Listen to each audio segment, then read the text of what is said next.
to the National Police Service Commission. Question to be put. Honorable members, I now put the question that taking into consideration the findings of the Departmental Committee on Administration and Internal Security in its report on the approval of the hearing of nominees for appointment as members of the National Police Service Commission, laid on the table of this House on Thursday, 12 June 2025, and pursuant to the provisions of Article 246(2) and 252 of the Constitution, and Sections 3 and 8 of the Public Appointments Parliamentary Approval Act, Cap 7F, approves the appointment of the following nominees as members of the National Police Service Commission. 1. Ms. Peris Mudhoni Kimani. 2. Mr. Benjamin Juma Imai. And 3. Professor Colette A. Suda. Will as many as of that opinion say aye? Aye. Will as many as of the contrary opinion say nay? The ayes have it. Honorable members, I think you'll allow us now to go back to order number 5. Thank you for your indulgence. Order number 5, papers. Majority Leader, Honorable Lowen Baya. Honorable Speaker, I beg to lay the following papers on the table of the House today, Wednesday, June 18, 2025, morning sitting. 1. Reports of the Auditor General and Financial Statement for the years ended 30th June 2024 and the certificates therein in respect of the following technical and vocational college. A. Msambweni. B. Kibwezi West. C. Mulango. D. Machakos Town. E. Kitui East. And F. Yata. 2. Reports of the Auditor General and Financial Statement for the year ended 30th June 2024 and the certificates therein in respect of the following secondary schools. A. St. Alfonsa Kisau Girls, Makueni. B. Kitondo, Makueni. C. Baricho Boys. D. Kabare Girls. E. Shimba Hills. And F. Muha Boys, Makueni. 3. Reports of the Auditor General and Financial Statement for the year ended 30th June 2024 and the certificates therein in respect of the following Technical Training Institute. A. Wote. B. Machakos Technical Institute for Blind. And C. Katine. 4. Reports of the Auditor General and Financial Statement for the year ended 30th June 2024 and the certificates therein in respect of A. Malindi Integrated Social Health Development Program Phase 2, MISHDP 2, Coastal Development Authority. B.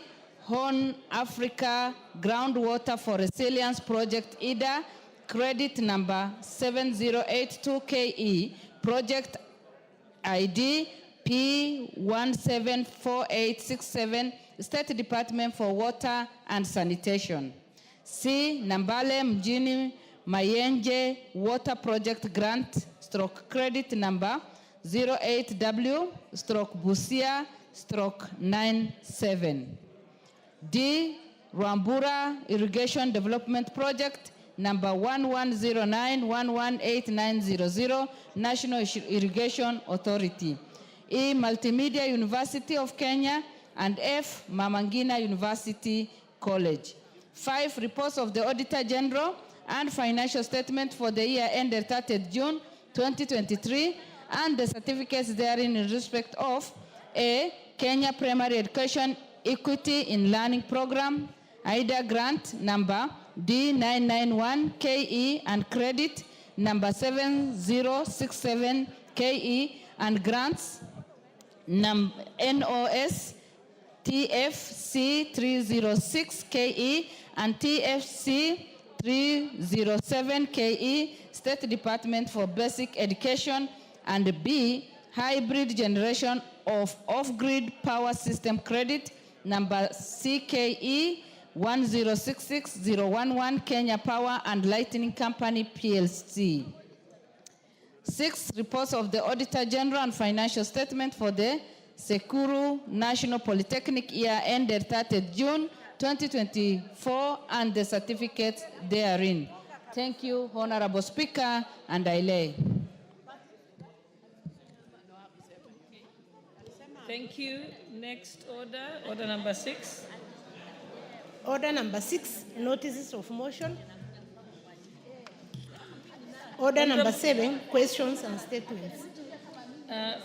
Honorable, order number 6, there was a notice of motion by Honorable Gikaria. Or is that? Sorry?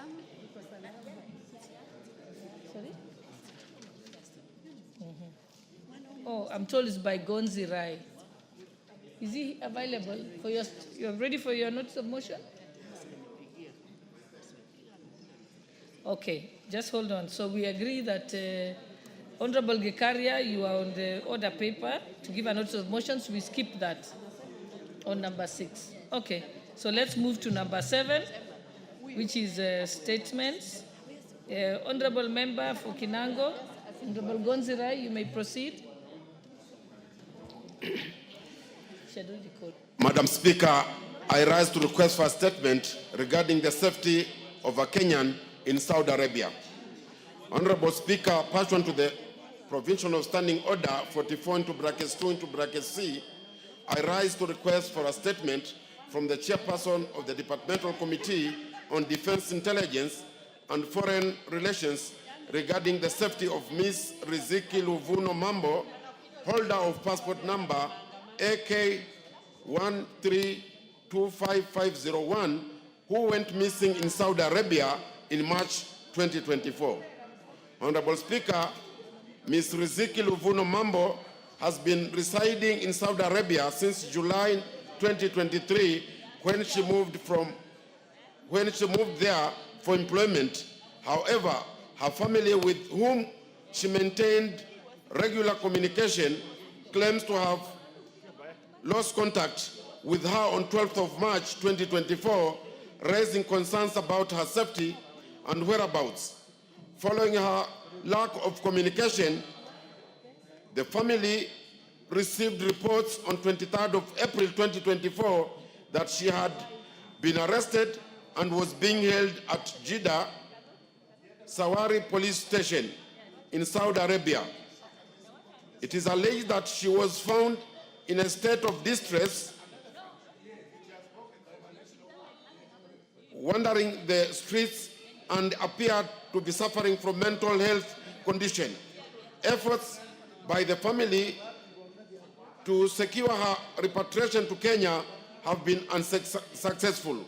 Honorable Speaker, it is against this background that I request for a statement from the chairperson of the Departmental Committee on Defense Intelligence and Foreign Affairs on the following. The circumstances surrounding the arrest of Ms. Riziki Luvuno Mambo by the Saudi Arabian police. 2, steps that the relevant government agencies have taken to ascertain the whereabouts and secure our expatriation, release from custody, expedition release from custody, and repatriate to Kenya for proper physical and mental care. And C, the measures that the government has taken to guarantee the safety of all Kenyans living and working abroad to ensure that they receive timely government assistance as cases of distress. I thank you, Honorable Speaker. Chairperson, Defense and Foreign Relations. Is there a member of that committee in the House to give an undertaking on behalf of the committee? Okay, Majority Leader, can you give the undertaking on their behalf? We are here, the Vice Chair is here. Yeah. The Honorable Captain Major Bashir is here.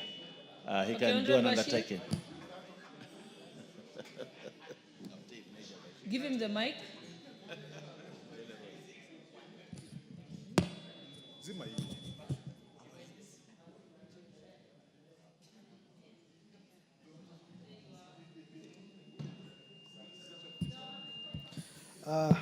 Thank you, Madam Speaker. I have listened to the request for a statement, and I would like to inform the member that we'll be able to have a response to to the question in 2 weeks' time, including also all others that he has mentioned, including distress calls from the people in diaspora. 2 weeks' time will be appropriate. Okay, thank you. Next order.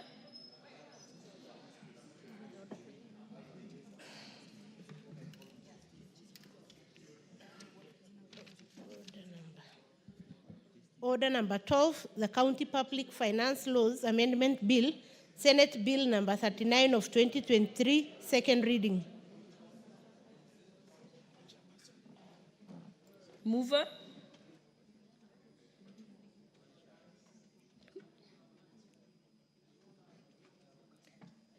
Who's the mover of the bill?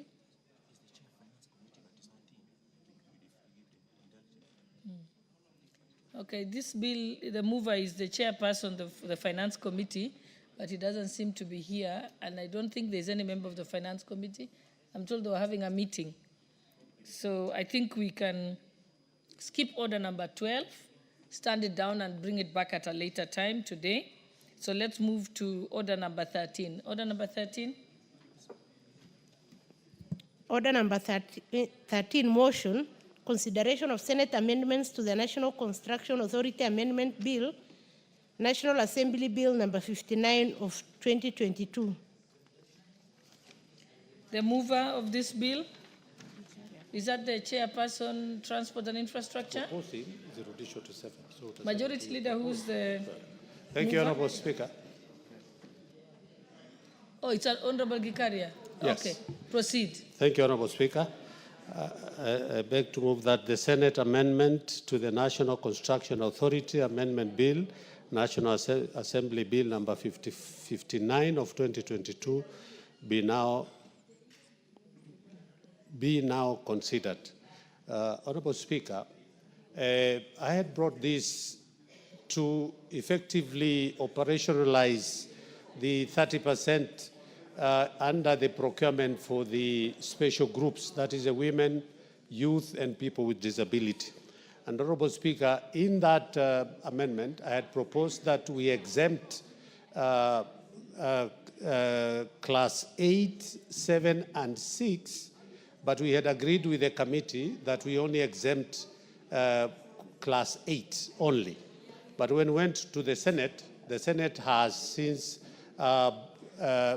rejected our proposal of 8 and returned it to where I had proposed to 6, 7, and 8. But, Honorable Speaker, I want to agree with the committee that we just exempt only class 8 and just up to class 8 and nothing more, and that is only for startup, so that we can be able to help our youth, women, and people with disability to be able to venture into business, to give an opportunity for us. So in my view, I would want to agree with the committee and reject the Senate proposal. And I ask Honorable Ruto to second.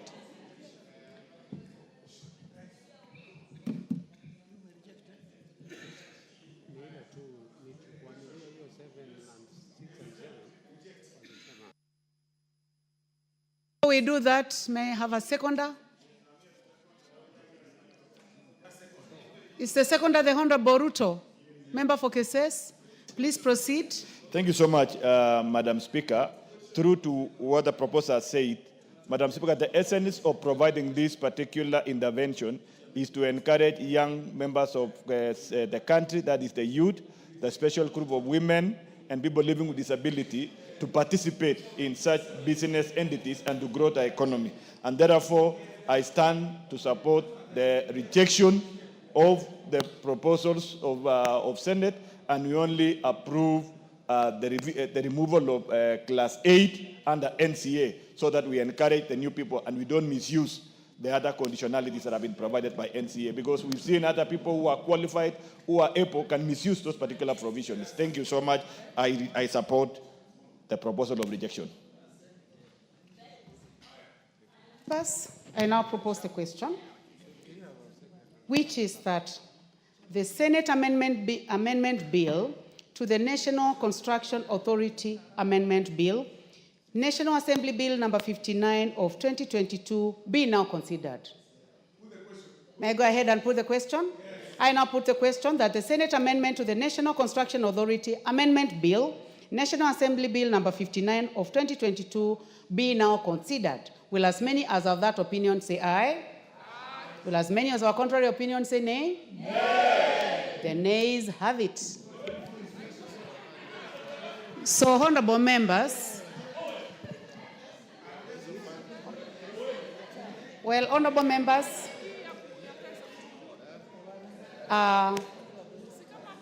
the fact that the nays have it means that in order number 14, the Committee of the Whole House will not consider the consideration to the Senate amendment to the National Construction Authority Bill, National Assembly Bill number 59 of 2022. Thank you, honorable members.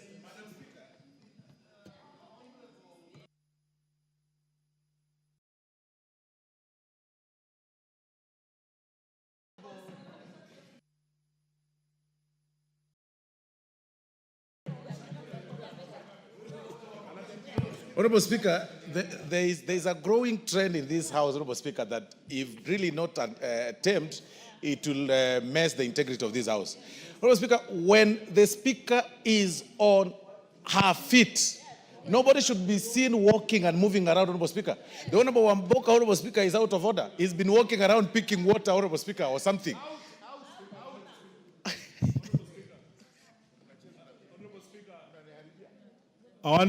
I apologize, Honorable Speaker. I'm sincerely sorry, and that will not happen again. Honorable members, let us proceed. I did not notice that the Honorable Wamboka was moving around, but Honorable, if that happened, let it not happen any other time. Next order.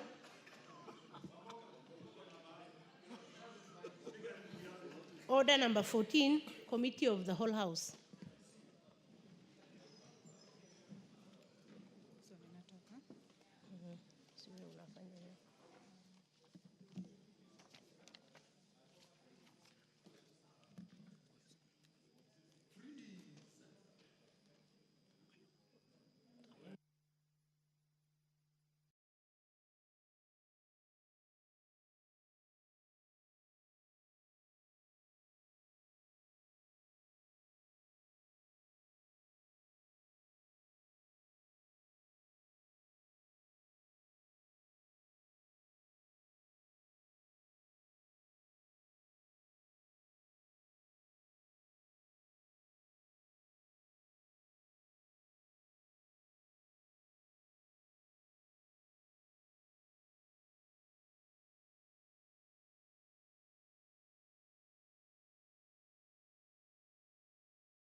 Honorable members, I would like to call the meeting to order. We are in the Committee of the Whole House, and we are considering the Wildlife Conservation and Management Amendment Bill, National Assembly Bill number 23. Clause 2. I propose the question that clause 2 be part of the bill. There be no amendment. I put the question that clause 2 be part of the bill. Will as many as of that opinion say aye? Aye. Will as many of our contrary opinions say nay? The ayes have it. Title.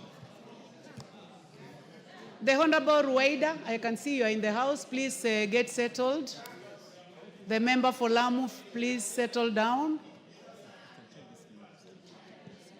The honorable members, please take your seats.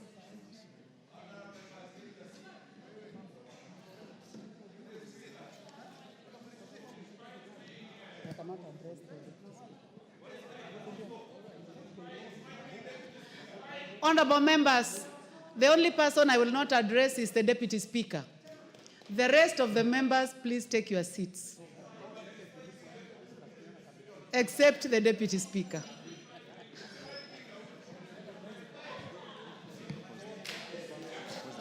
I propose the question that the title be the title of the bill. There be no amendment. I now put the question that the title be the title of the bill. Will as many as of that opinion say aye? Will as many as of a contrary opinion say nay? The ayes have it. Clause 1.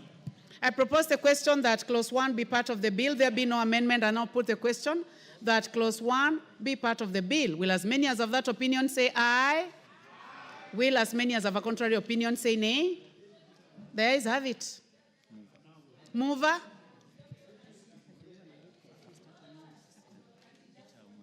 The Honorable Rueda Obo, member for Lamu East. Lamu East. Mheshimiwa Spika, naomba kutoa hoja kwamba kamati ya bunge iliripoti kwa bunge la kitaifa kushughulikia kwa mswada wa hifadhi na usimamizi wa wanyamapori marekebisho mswada wa bunge la kitaifa nambari 3 wa mwaka 2023 na kuridhiwa kwake bila marekebisho. Asante Bi Speaker. Asante sana Mheshimiwa Rueda.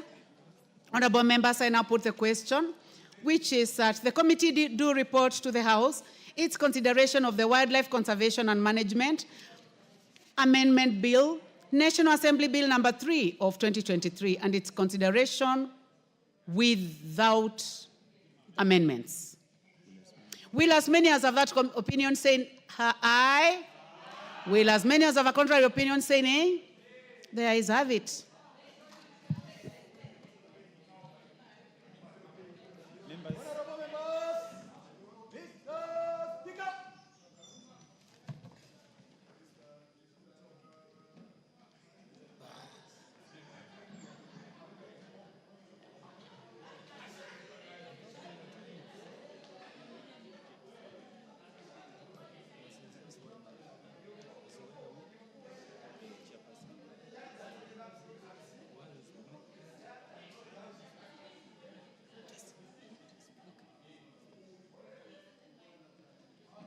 Chairperson to report to the House.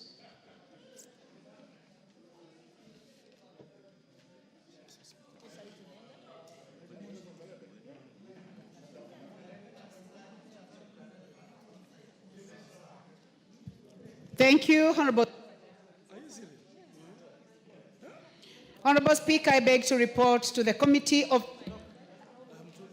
Honorable Speaker, I beg to report that the Committee of the Whole House has considered the Wildlife Conservation and Management Amendment Bill, National Assembly Bill number 3 of 2023, and its approval without amendments. The mover to move agreement with the report.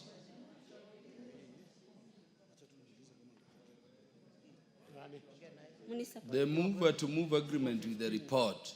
Mheshimiwa Spika, naomba kutoa hoja kwamba bunge hili likubaliane na kamati ya bunge zima kuhusu ripoti hiyo. Pia namuomba Mheshimiwa Owen Baya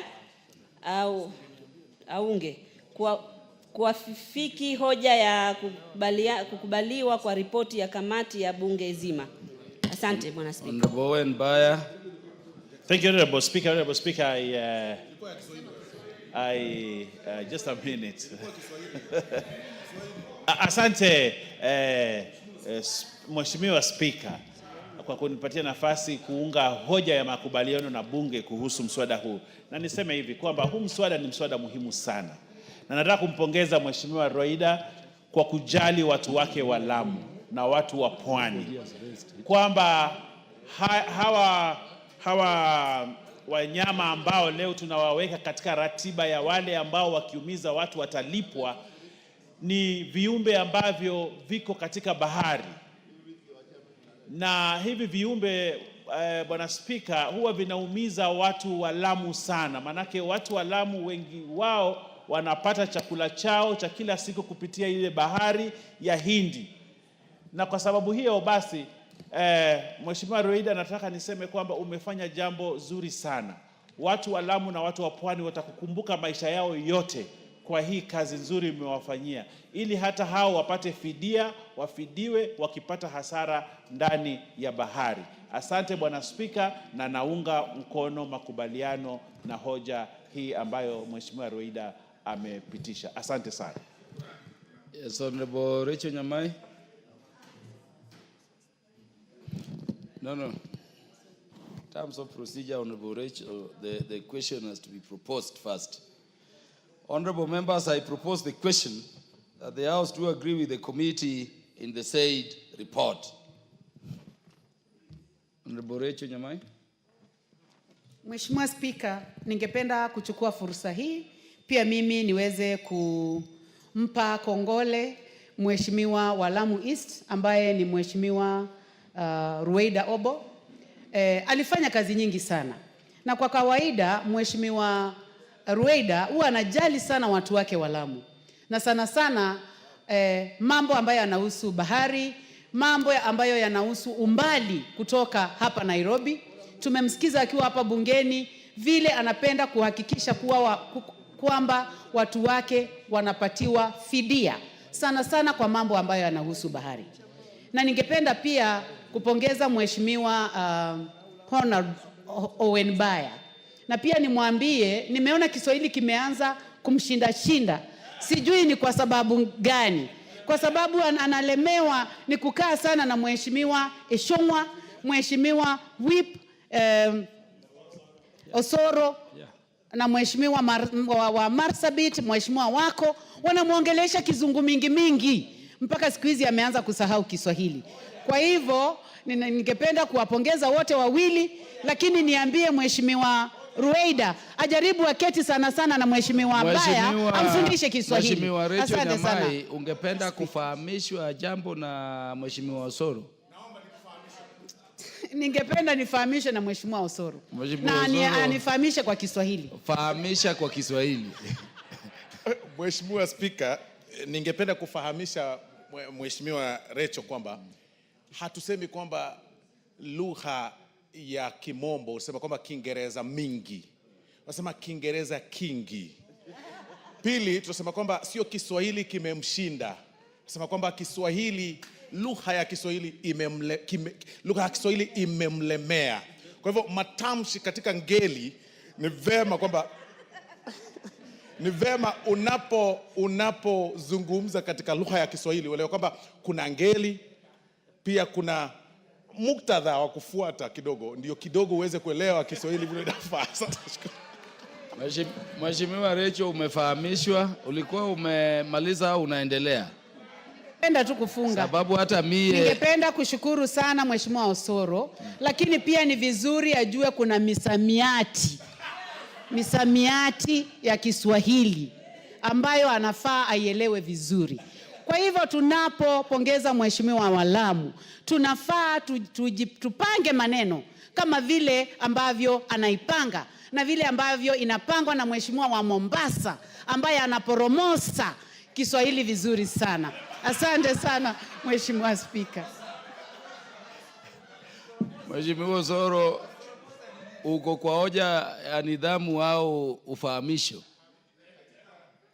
Abu, kwa wakati huu lazima mjue wajumbe waheshimiwa kwamba mmepoteza spika. Niko katika hoja ya kufahamisha bado. Spika haelewi msamiati, ngeli na hayo mambo mnaongea.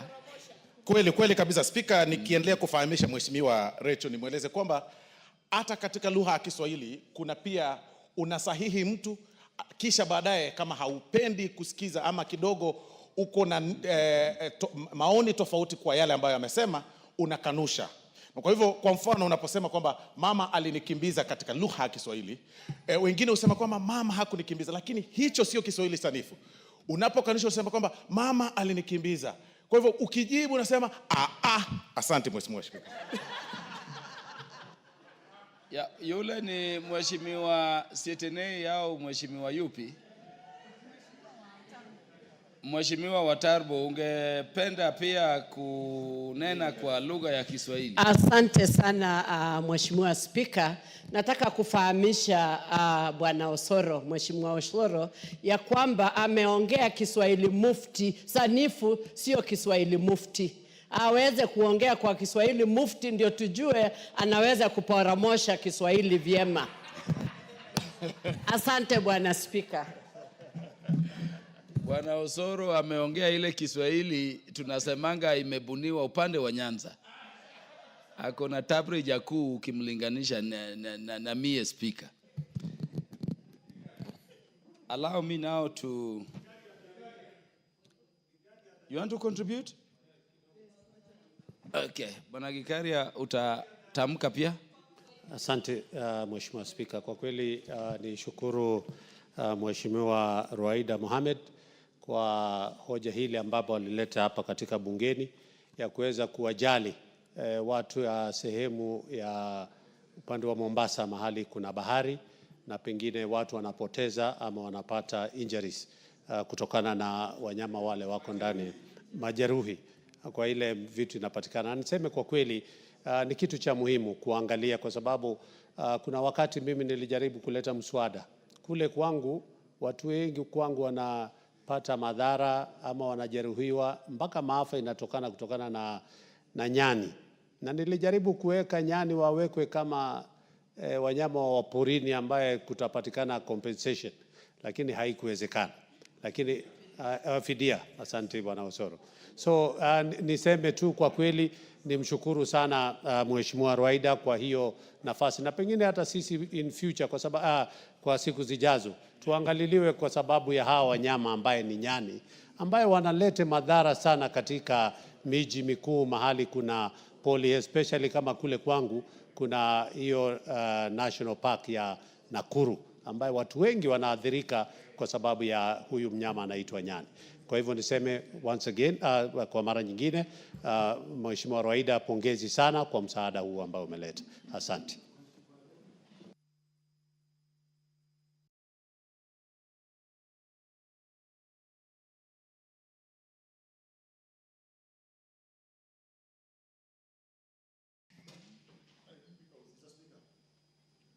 Yeah, honorable members, I now put the question that the House do agree with the committee in the said report. Will as many as are of that opinion say aye? Will as many as are of the contrary opinion say nay? The ayes have it. Mover of the bill to move.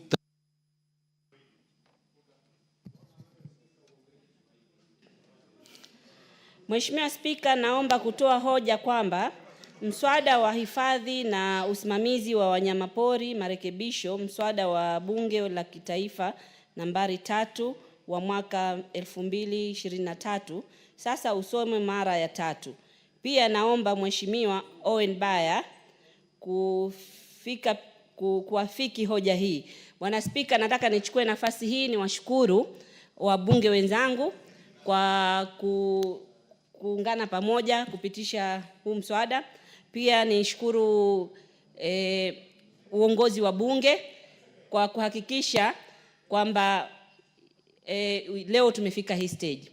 Hili ni jambo kubwa sana kwetu kwa sababu madhara mengi tuliyaona wakati tulipokwenda kule, kamati ilipokwenda Faza.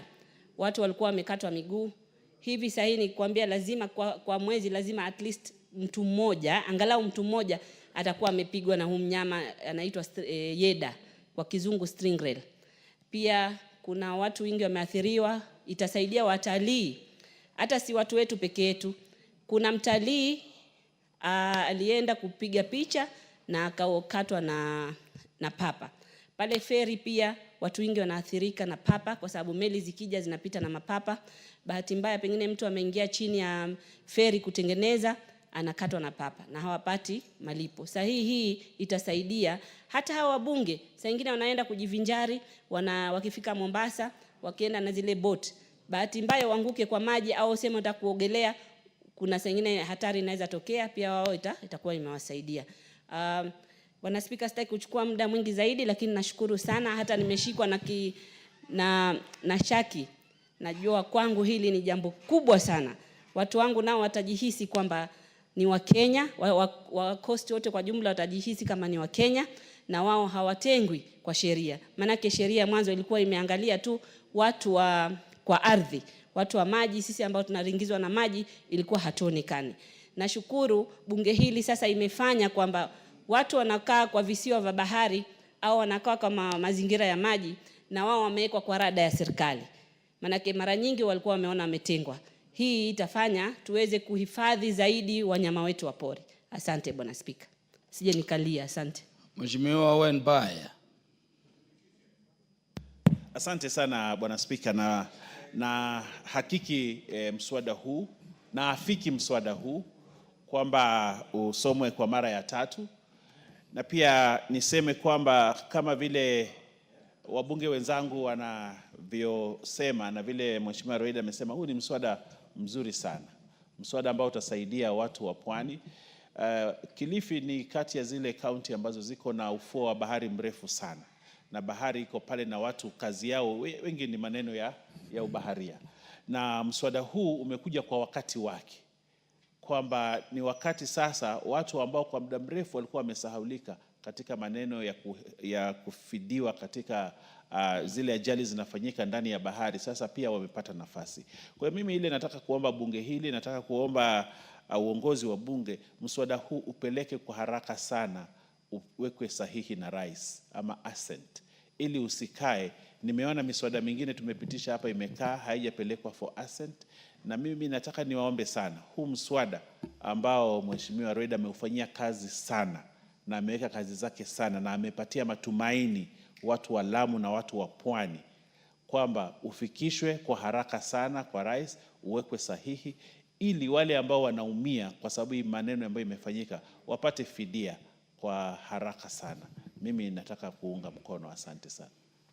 Honorable Charles Nguna Ngusia. Asante sana Bwana Spika kwa kunipa nafasi hii. Charles Nguna Ngusia, just take back your seat. I have not proposed the question for debate. Honorable members, I propose the question that the Wildlife Conservation and Management Amendment Bill, National Assembly Bill number 3 of 2023, be now read a third time.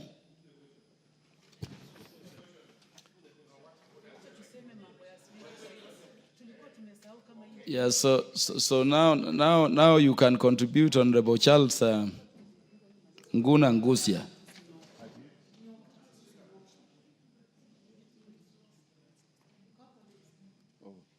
Asante sana Bwana Spika. Nilikuwa nimeharakisha sana kuchangia mswada huu, lakini nimepata ya kwamba umekamilika. Kwa sasa mimi nataka kuongeza sauti yangu kwa hii niunge mkono kabisa, na nataka kuuliza itiwe sahihi haraka iwezekanavyo. Na kama Spika ilivyo desturi yetu, nataka kuomba tafadhali upe dada yangu Recho Kaki, kuna kitu alikuwa anataka kuongezea hii mswada. Asante sana.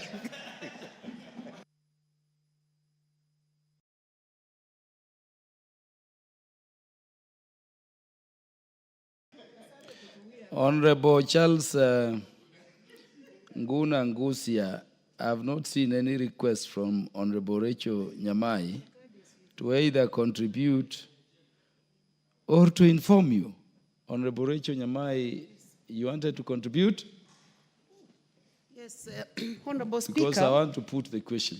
Yes, I would like to thank you very much for your indulgence. This is a very important bill, and the proposal that has been, the bill that has just passed, Honorable Speaker, is extremely important. I am aware that the committee has been looking on to amend the same act. I know that it will take time, because after being ascended to it, it needs to take about 6 months. But the issue of snake bites, Honorable Speaker, is a big issue that must be discussed now by this House. We have snake bites all over the country, starting with Baringo, Marsabit, Mandera. Kitui has the most poisonous snakes, Honorable Speaker. And we realized that when this amendment was being done, snake bites seems to have been left out. And I remember it was also removed, actually, in the 12th Parliament. So I would like to request the chair of this committee, after the passage of the 6 months, we will be bringing an amendment so that we also consider snake bites, because snake bites are killing too many people. And the ministry was in my constituency about 3 weeks ago, and the issue of snake bites was raised by my constituents, and so many people are calling for inclusion of snake bites in the compensation as part of the compensation we are discussing today. Thank you very much, Honorable Speaker, for your indulgence. I support. Yeah, Honorable Rachel, you raise a very important issue. My own grandmother, I never saw my paternal grandmother. He died of a snake bite. And so don't wait for 6 months. You can join the committee in pursuing that endeavor. Honorable members, because of other businesses, let me put the question. I have confirmed that we have the requisite quorum in the House for purposes of making a decision. I therefore put the question, which is that the Wildlife Conservation and Management Amendment Bill, National Assembly Bill number 3 of 2023, be now read a third time. As many as are of that opinion say aye. As many as are of a contrary opinion say nay. The ayes have it. A bill for an act of parliament to amend the Wildlife Conservation and Management Act 2013.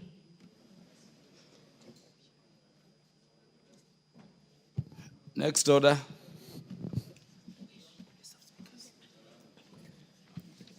Order number 15, motion, exemption of major roads, expansion of major roads in the country to dual carriages, resumption of debate.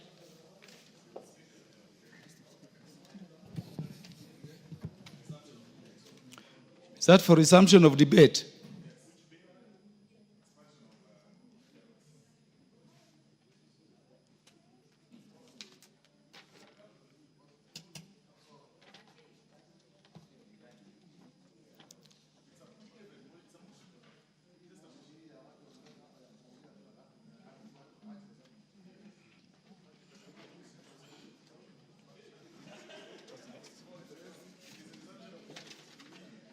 Is it for resumption of debate? But it had been moved and seconded. Honorable Soro.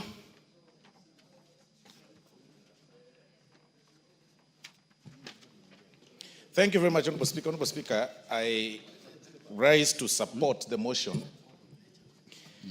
by the Honorable Faith Gitao on the expansion of major roads in the country to dual carriages. Honorable Speaker, the road issue or the road matter is actually a thorn in the flesh of many Kenyans, Honorable Speaker. That when you move around the world, those of us who have had the privilege to travel across the world, you'll agree with me that we are behind schedule in terms of the road network as a country, Honorable Speaker. But of importance, Honorable Speaker, is the proposal or the motion by the Honorable Faith Gitao that seeks, or rather that brings us to the attention of everybody, Honorable Speaker, about the expansion of these major roads. Honorable Speaker, when you look, or if you've had an opportunity to travel or to make your way or to drive or whichever way from Nairobi all the way to Nakuru, then all the way to Kericho, all through to that route, Honorable Speaker, you'll agree with me that over the weekends, that route is extremely busy. Very, very busy. Because unlike the traditional holiday places that have been said before, like Mombasa and, the South Coast, the North Coast and all those places, other Kenyans opt, Honorable Speaker, to drive from Nairobi to Naivasha for what nowadays they call staycation or something, or just a little bit of some holiday, because that is another area that has become a common holiday destination, Honorable Speaker, especially for those who are not able to raise enough money, Honorable Speaker, and even not even enough money. There are very, very good hotels, Honorable Speaker, nowadays in Nakuru, Naivasha area, Honorable Speaker, that people go for holidays, Honorable Speaker. But unfortunately, there is a challenge. You drive all the way from Nairobi, you get to Westlands, but past Limuru, Honorable Speaker, you then now start finding a challenge or getting a challenge of the road network because of so many vehicles, Honorable Speaker, on the way. Because there are so many vehicles on the way in that route. If there is something that we need to think of as a country, is expanding such highways, Honorable Speaker. The roads that go all the way to Malava, the roads that pass through, you know, you go, Honorable Speaker, from Sotik to Kaplong. It's like a road, Honorable Speaker, that was made when the population was hardly, 2 million people in this country or 3 million people in this country. It is really not a road that people should be talking about. And I see Honorable Osero looking at me because that is his home, and he knows very well that there is a challenge between Sotik, Keroka, Kisii, and going all the way, Honorable Speaker, to Sirare. It's really, really a big challenge, Honorable Speaker. And there are so many vehicles on the road. Those roads, the implementers, or rather the people who came up with that structure of such roads, Honorable Speaker, did not envision a time when we will be densely populated as we are and with so many people on the road. And that is why this motion is coming in timely. Look at Mombasa, Honorable Speaker. Not everybody is able to afford a flight to Mombasa. You know, that immediately you get to Makutano at the junction of Machakos towards Mombasa, Honorable Speaker, the road becomes slimmer, and slimmer. And because it was actually made, or it was constructed over 30 or 40 years ago, or even 50 years ago, and not really well maintained. Sometimes, of course, there are potholes on the road. Some irregular bumps have been erected by people because of the accidents that are occur, Honorable Speaker. And we even squeeze ourselves with the trailers when you're driving in those roads. I mean, really, it is about time that we start having this discussion on how we can be able to get to expand these roads to have every major road as a dual carriage, Honorable Speaker. But even as we get to that, then we then need to sit down and ask ourselves this question. Is it then possible for this country, the country's budget, to meet those needs? Is it possible that within the budget that we have, Honorable Speaker, that we have all those roads, made under dual carriage, Honorable Speaker? What then, when you ask yourself this question, then it brings up for this answer that it's about time we also start thinking on how we can engage investors on such structures under the PPP terms. That if the government is not able to construct these roads because of the taxes, the insufficient budget that we have, Honorable Speaker, and of course there's several needs, then it's about time that we start embracing the question of the private-public partnerships across the country. It is the question of time. It is about time that we start thinking about that, right? That if you're doing a road towards Malava from Nairobi, then have an investor construct an 8-lane structure, 8-lane carriage on one side, and 8-lane carriage on the other side, with the exclusion of a free one. Then you do tolling so that you are able to recover your money. So you do 8. If you want to go express to Malava, use the dual carriage. If you do not want to pay for through the toll station, then just a similar thing that happens, of course, Honorable Speaker, to the expressway. Then you are left with that small, slender road, the old one, so that you can use and remain on traffic as you want. So it's about time that we start telling Kenyans and embracing, even as leaders, the question of the PPP. Because it is not tenable through our budget. If we will be waiting for us, for the exchequer to fund the road, to make the road that way, like Thika Superhighway, so that we can have those dual carriages all through the country, it will not be possible. We want to urge Kenyans to start embracing the private-public partnerships. A similar thing that happened, a similar one like the expressway, it's optional for you to get through the expressway to the JKIA, or you use the underpass and go, it's free, and then go to JKIA. The difference is that one will save time, the other one will pay at a cost. So those are the things that we need to embrace, because it is timely. Looking at the city planning, looking at the country's planning, we are a little bit behind. I was engaging one of the colleagues, Honorable Speaker, when we visited Zambia the other day. You will notice, Honorable Speaker, that in Lusaka, even the city planning itself has envisioned a time where the country will have a population of 50 million or 60 million, because currently Zambia, although it's double in our size, Honorable Speaker, in terms of the landmass, their population is barely 20 million people. But looking at the city planning, the spaces they've left for those who cycle, the spaces they've left for those people who like walking along the road is very safe. But look at our country, Honorable Speaker. The cyclists, the people, the cyclists are riding their motorbikes and their bicycles just besides the vehicles, and besides those people who are doing jogging every day, and besides, of course, trailers, quite risky. And that is why, Honorable Speaker, we've got so many cases of hit and run. And I can tell you, as a legal practitioner, when I started practicing law, Honorable Speaker, the very first thing I started doing, Honorable Speaker, is going through the morgues, Honorable Speaker, for what we call ambulance chasing. And that's what most people who start practicing do whenever because it is common. People are dying on the road, Honorable Speaker, through hit and run. People are hit daily. And because of the nature of our laws, nowadays when you get a person hit by the roadside, Honorable Speaker, you can hardly stop and pick him, because when you take, even if he's, has some little pass left for him to be saved, you will fear, because when you take them to the hospital, you are asked, okay, so are you the one that hit this person? And the police will be after you. And that is why we are turning to be a country of each person for himself and God for us all. It's quite unfortunate. But generally, Honorable Speaker, it is about time that we start thinking through the PPPs. We start looking for the investors, viable and quality investors, to help us do the dual carriages. They toll to recover their money. But still, we leave that slender one, we leave that road, that particular one, to be free of charge, so that you have an option to either toll, use through the toll station and pay, or pass through the normal one. So with that, Honorable Speaker, and this one should actually go deep into the villages, so that it can actually open up the economic channels of this country. With those very many remarks, Honorable Speaker, I am very impressed by the Honorable Faith Gitau's motion, and I suggest that it just doesn't end in these structures of motion. We need to think through the public-private partnership, Honorable Speaker, in terms of, for us to engage, for us to be able to achieve this, because it is not possible to do this through the exchequer. I beg to support, Honorable Speaker, and I thank you very much.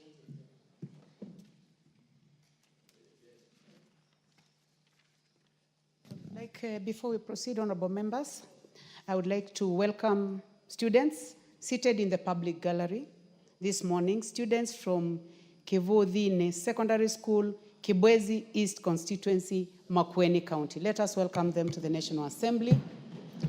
You are welcome to continue observing the proceedings of the House.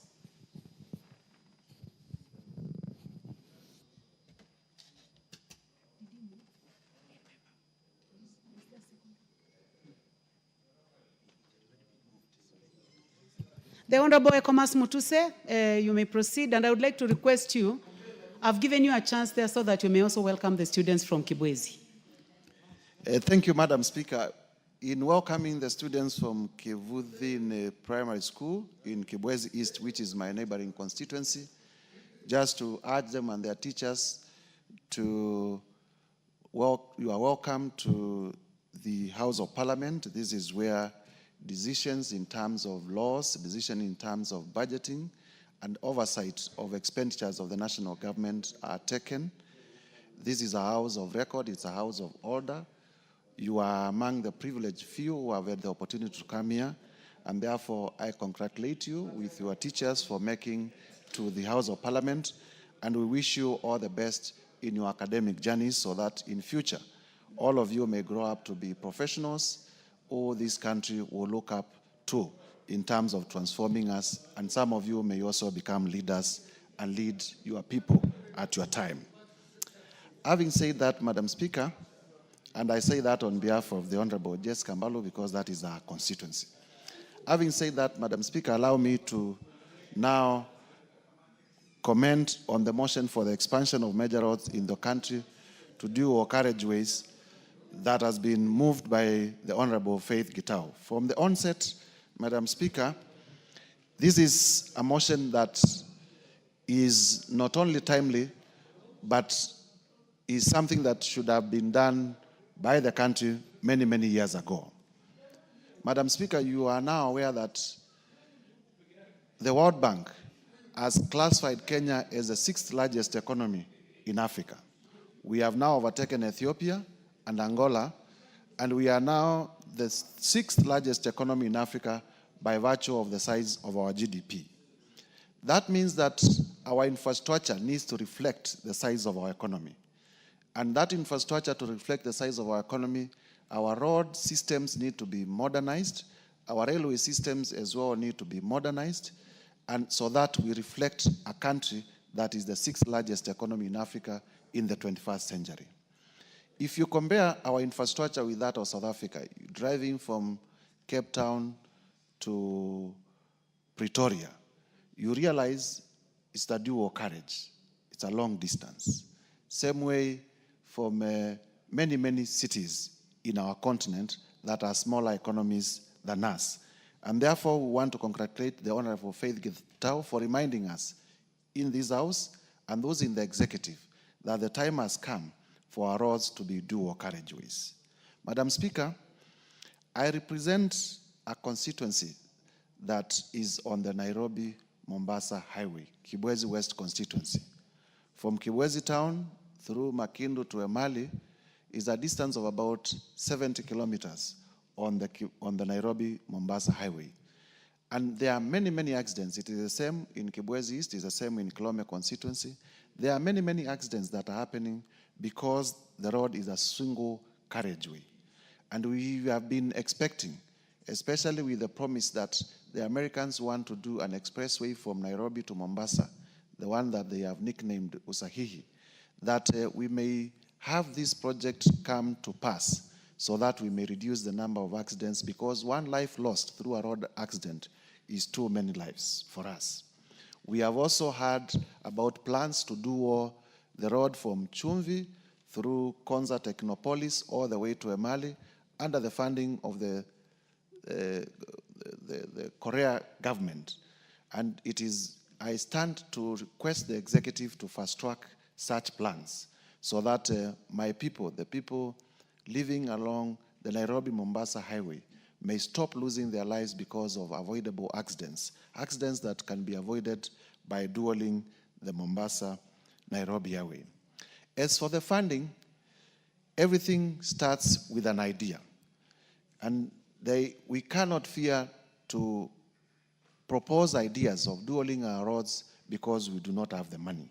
And therefore, I want, as I support this motion, to urge the State Department for Roads to come up with a plan on how we can dual our roads and to engage Parliament so that we may pass the necessary policy and legislative framework to facilitate the dualing of all the roads in the Republic of Kenya so that we may reflect the economy that we are, that we may become attractive even to foreign investment and attract more people to come to our country, because a road network, attractive road network also is important in terms of the image of our country that we give to the people who visit our country. Having said that, Madam Speaker, I beg to support and urge that it doesn't end at mere debate, that the Committee on Implementation will pick it up so that we may have a concrete plan with clear timelines on how this will be achieved.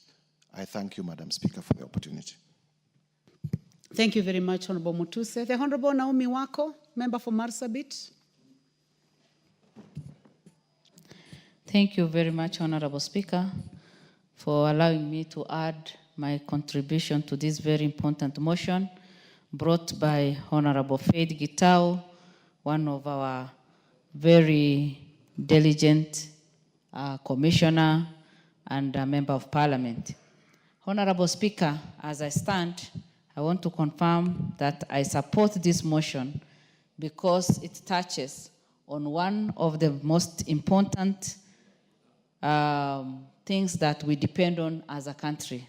Honorable Speaker, the proposal that this House resolves that the government, through the Ministry of Roads and Transport, undertakes an expansion program of national trunk roads with the view of upgrading all classes A, B, and C roads in the country from two-way lanes to dual carriageway, one-way roads with the necessary infrastructure that include footbridges, safe crossing zones at regular intervals. Honorable Speaker, I fully support this because we know very well as a country, so many innocent lives have been lost. We've lost many people. We've lost even tourists who have been in our country due to road carnage. We've lost our young people, students, going for school trips or maybe going to their schools because of road carnage. And by expanding our road, we are sure that the accidents that keep happening in our country and on the roads will be reduced.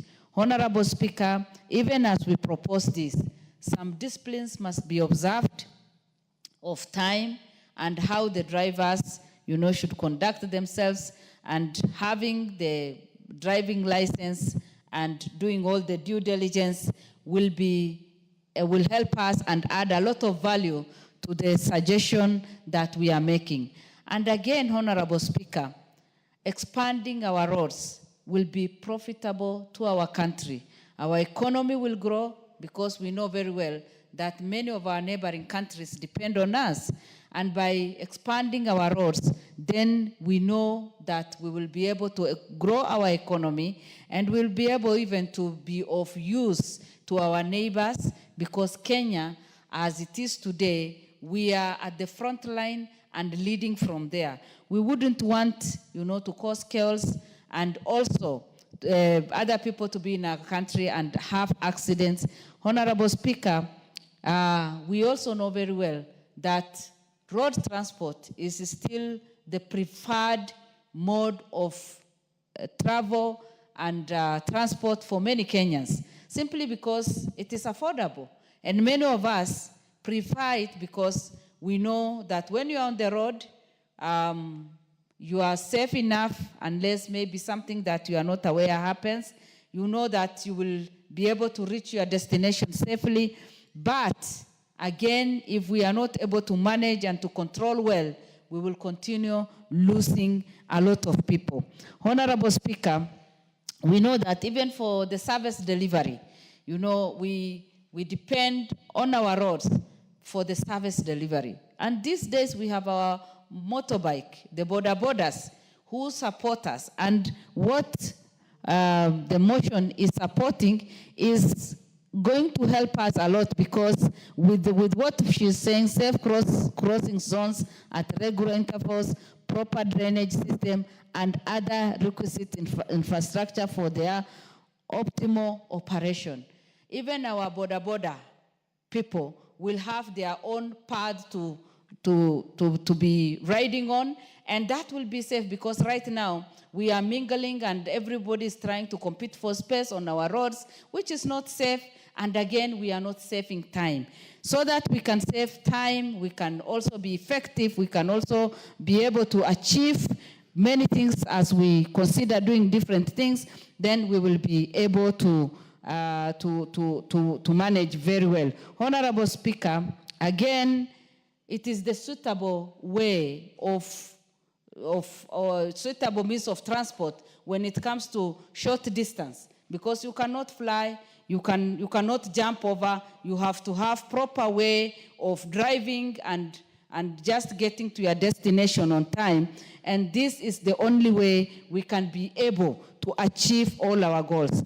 It is my prayer that we will be able to do this, so that in our country, we already have a lot of challenges. We have many people, blaming the government for doing different things. We have Kenyans crying because of poor economy.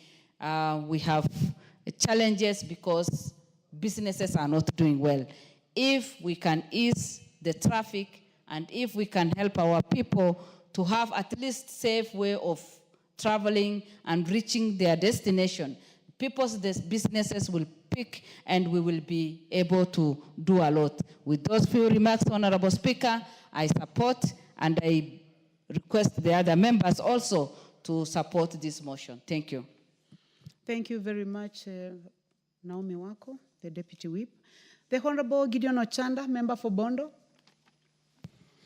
Thank you, Madam Speaker. Madam Speaker, there are a number of things that if people and governments are not able to realize and to do, will continue being in many, many, many problems. One of these is the issue of planning and the use of data.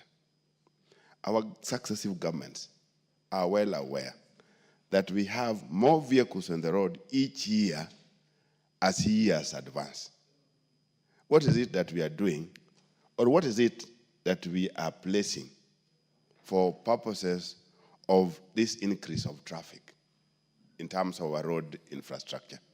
I think there are some very basic things, very, very, very basic, that governments, the successive governments, have not worked towards this. And they are well aware that vehicles are registered every day, the number has been going up, and where we are taking these vehicles to is not developed. It's a similar problem we have, for example, in housing and what we are seeing in Nairobi now. One house or a household is brought down, one building, and instead it is replaced by a massive house of more than 40 households. While you are doing this, you have not planned for sewer, you have not planned for transport, you have not planned for all these many other things. And this is exactly where the messes are coming in. And we also have data in terms of the amount of messes that we have on our roads. We also have the amount of messes that we have even in terms of the other infrastructure because of planning. I don't want to say that the planning has not been bad, but somebody is ignoring, because these are very bare facts, that when you increase in number, definitely there must be a provision. Even if it is water, there must be a provision.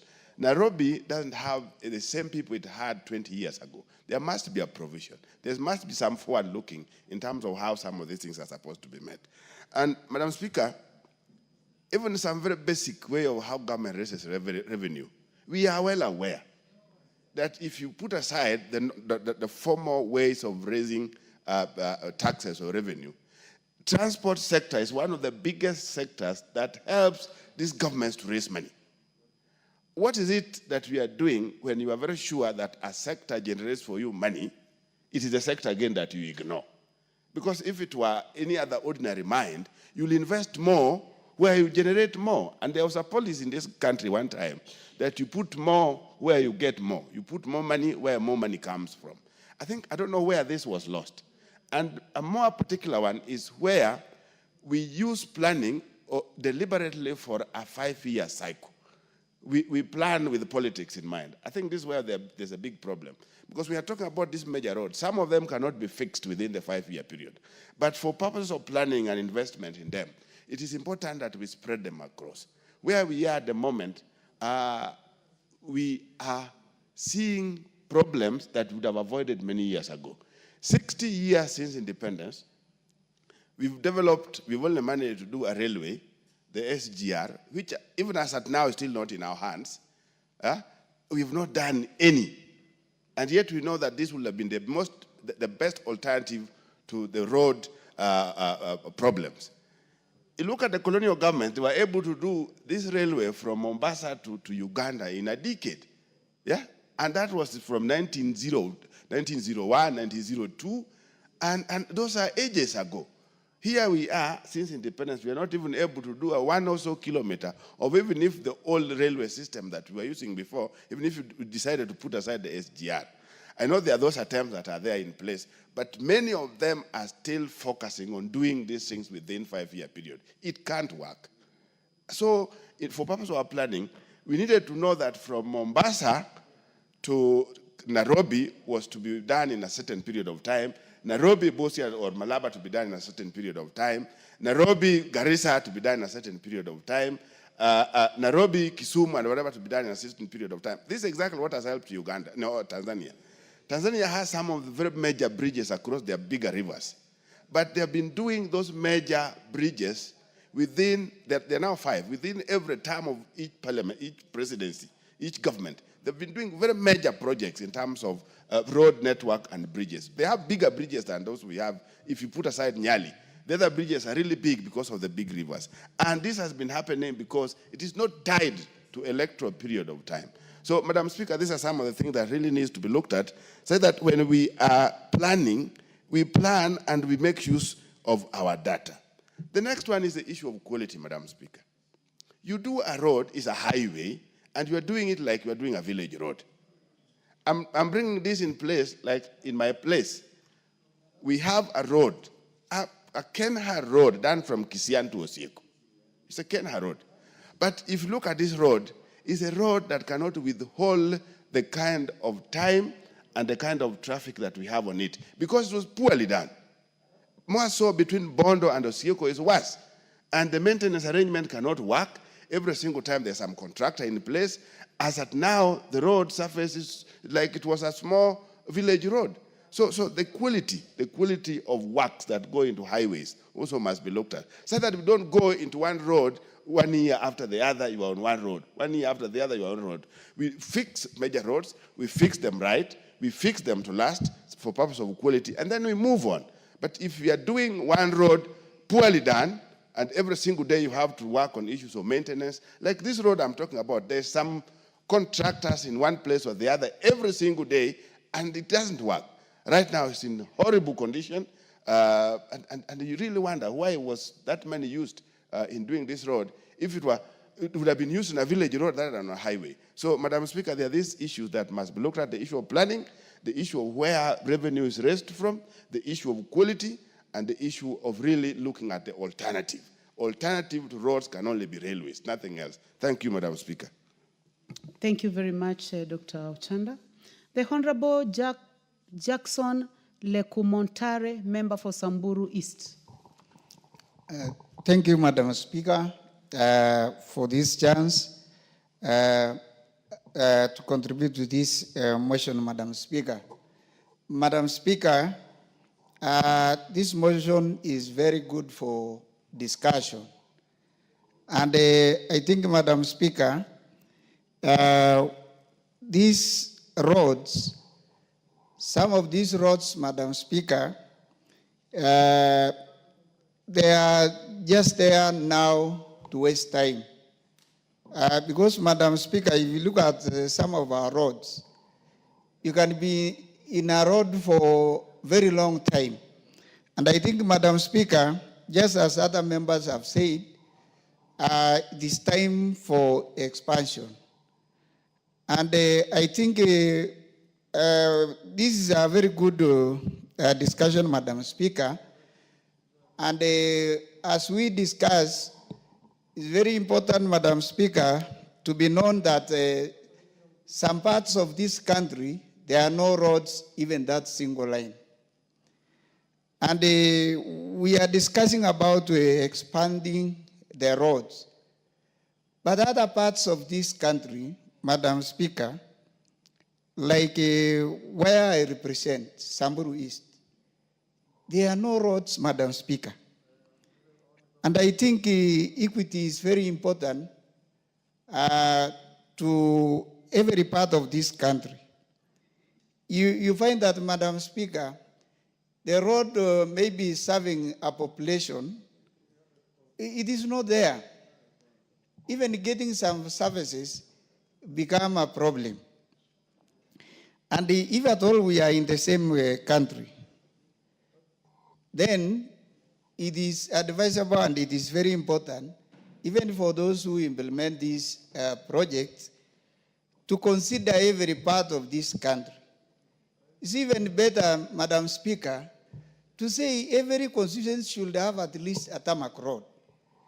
But I think some parts of this country, even children are going to see tarmac after 60 years of independence. And it is very important, Madam Speaker, as we talk about expanding the existing roads. The time for this expansion is also an issue. Madam Speaker, if you look at the road passing through Karatina, that road, I usually pass that road. And since I came to this parliament, now this is my second term, the contractors have been there since. Even when I was a teacher, I used to pass there, Madam Speaker, and the contractors are on the site throughout.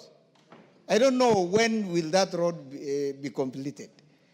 And I think people are not serious even to do what they are supposed to do. Because for more than 10 years, just trying to expand the road, it is not moving. So it is a good thing to discuss, a good thing to bring this motion. And I think it is important that it should be implemented, Madam Speaker. We lack good roads in this country. And I don't agree, Madam Speaker, when we say the resources are not enough, because they are enough in other places. It is only people are not looking at the whole country in a very fair manner. Some parts will get a lot of money, while others, when we look at other parts, then there is no funds. That is the usual song people are singing every now and then. And I think it is now the high time the government should be able to look at every part and consider it. If the budget is small, then it should be small for everybody. But you can find other places getting a lot of money, but others, no roads throughout. And we are in the same country. So I think it is very good. We really need to look at how maybe we can get funds to try help Kenyans. If you look at even the commodities, the way people are getting even food, commodities in other places, it is very high because of bad roads. When people are saying here Unga has gone, Madam Speaker, in our places, we even don't talk because the road is worsening even what our people are getting. So I think it's a good thing, good to discuss, but very important to note that there are no roads in other places. And I think if we really want to be fair, let us look at every corner of this country. Thank you, Madam Speaker. I support this expansion of roads to every place. Thank you.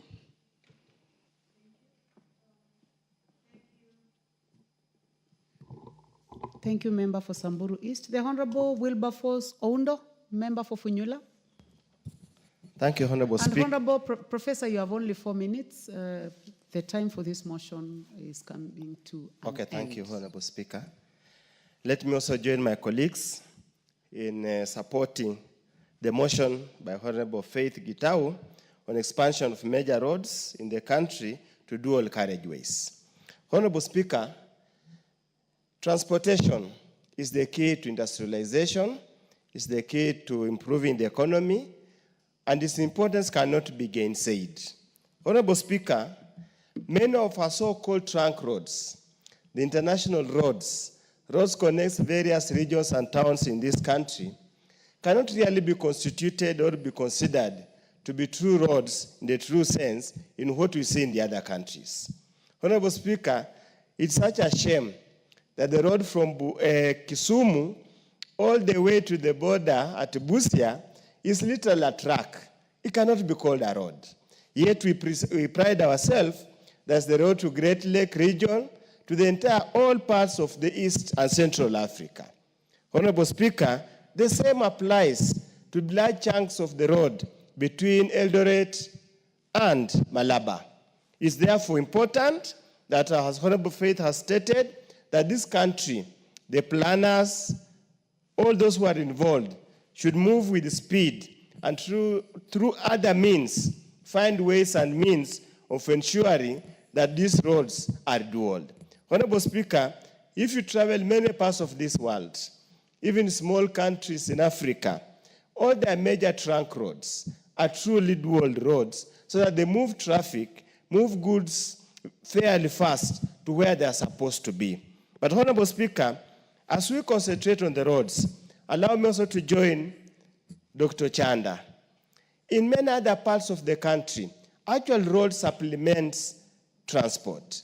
We have an untapped opportunity for purposes of railway.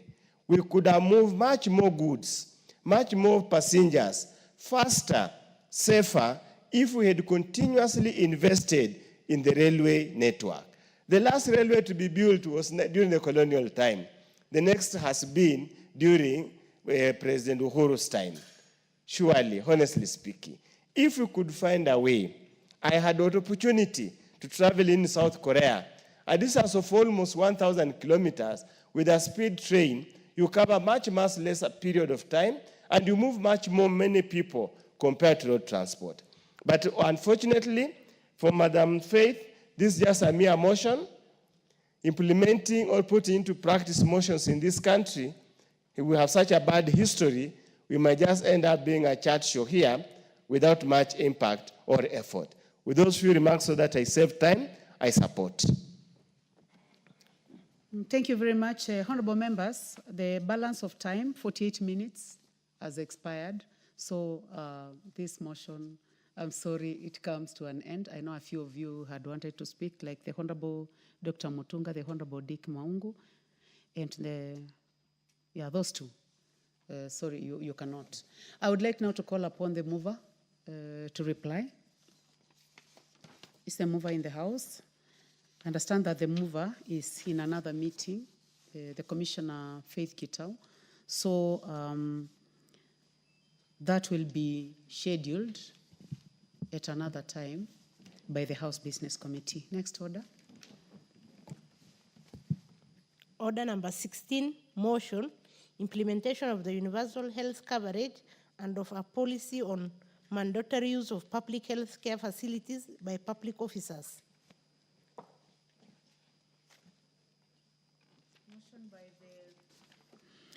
The Honorable Sabina Chege, nominated member. I would like this to be scheduled at another time. Next order. Order number 17, motion, formulation of a regulatory framework on artificial intelligence in the country. This motion is by the Honorable Marianne Kitani, MP. Yes, you try to trace the Honorable Marianne because I've just seen her around. Honorable members, I would like to welcome students seated in the Speakers Gallery this morning. Students from El Kejuado High School, Kajiado constituency in Kajiado County. You are welcome to the National Assembly to continue observing proceedings of the House. Honorable members, let's welcome them in our usual way. Thank you. Honorable members, in the absence of the Honorable Marianne Kitani, I order that this motion be scheduled at another time by the House Business Committee. Next order. Order number 18, motion, formulation of land use policy on zoning of land for agriculture and belt development. Honorable members, this motion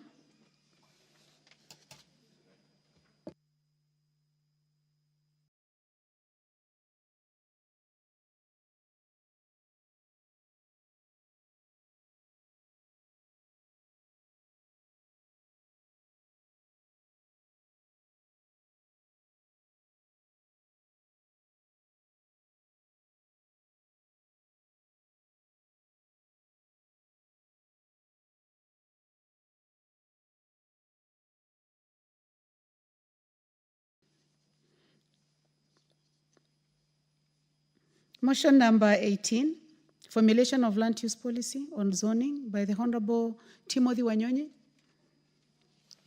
MP Westlands. That one is also deferred.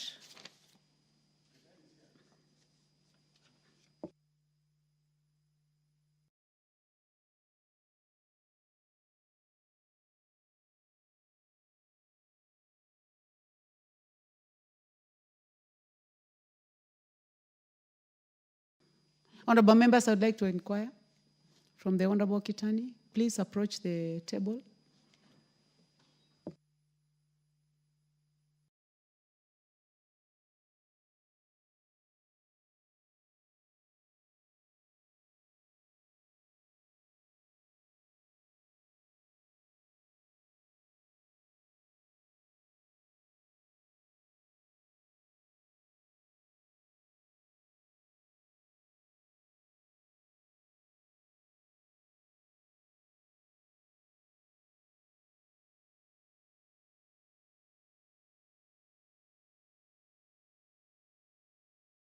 Request the Honorable Sabina Chege, please approach the table.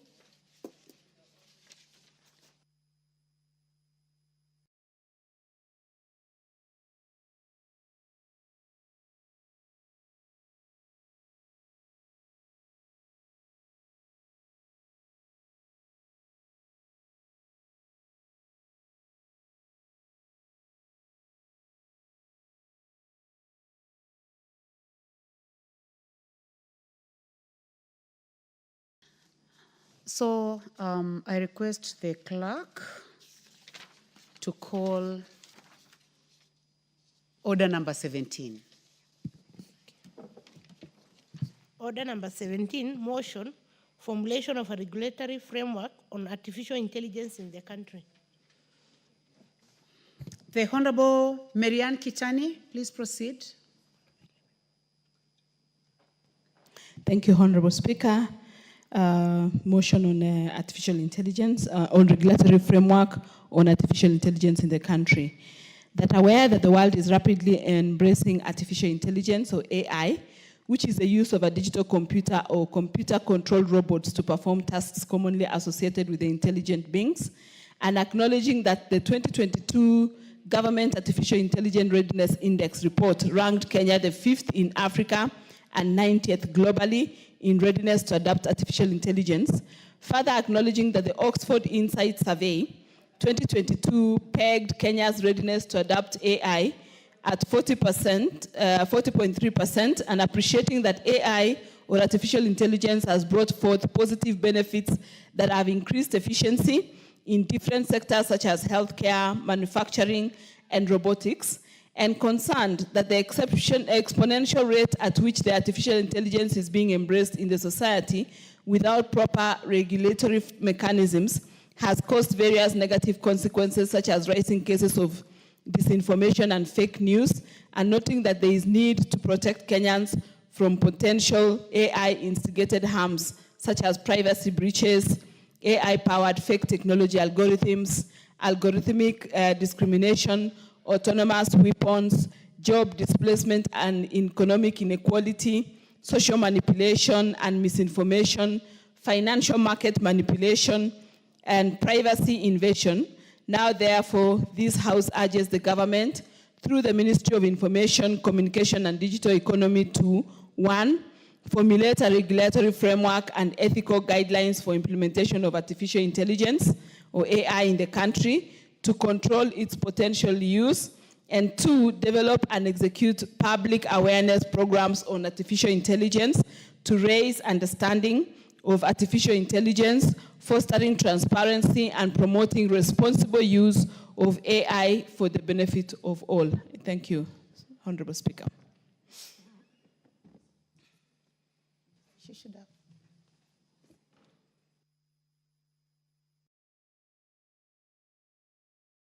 You need to move the motion. Do you have a seconder? Okay. I'll ask Honorable Maungo to second. I move the motion that formulation of a regulatory framework on artificial intelligence in the country, and ask Honorable Maungo to second. Thank you.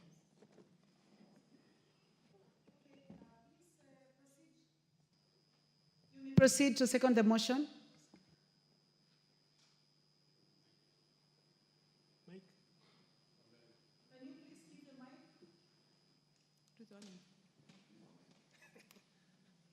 I've been given double mics. Thank you, Madam Speaker.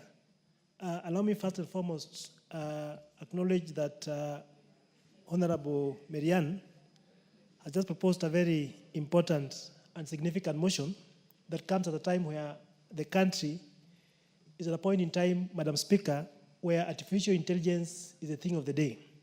Madam Speaker, as well captured, regulatory framework may be the most important thing to do at a point like this, because there are several benefits that accrue to the country, several benefits accrue to the citizens and the community at large by using artificial intelligence. Madam Speaker, we have been able to see what artificial intelligence can do, and we live in a society that is a global village, Madam Speaker.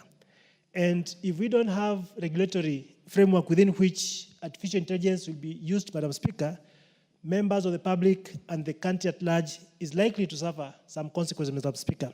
And therefore, having a framework within which people, the public, can use AI will be the way to go. I therefore second. Thank you.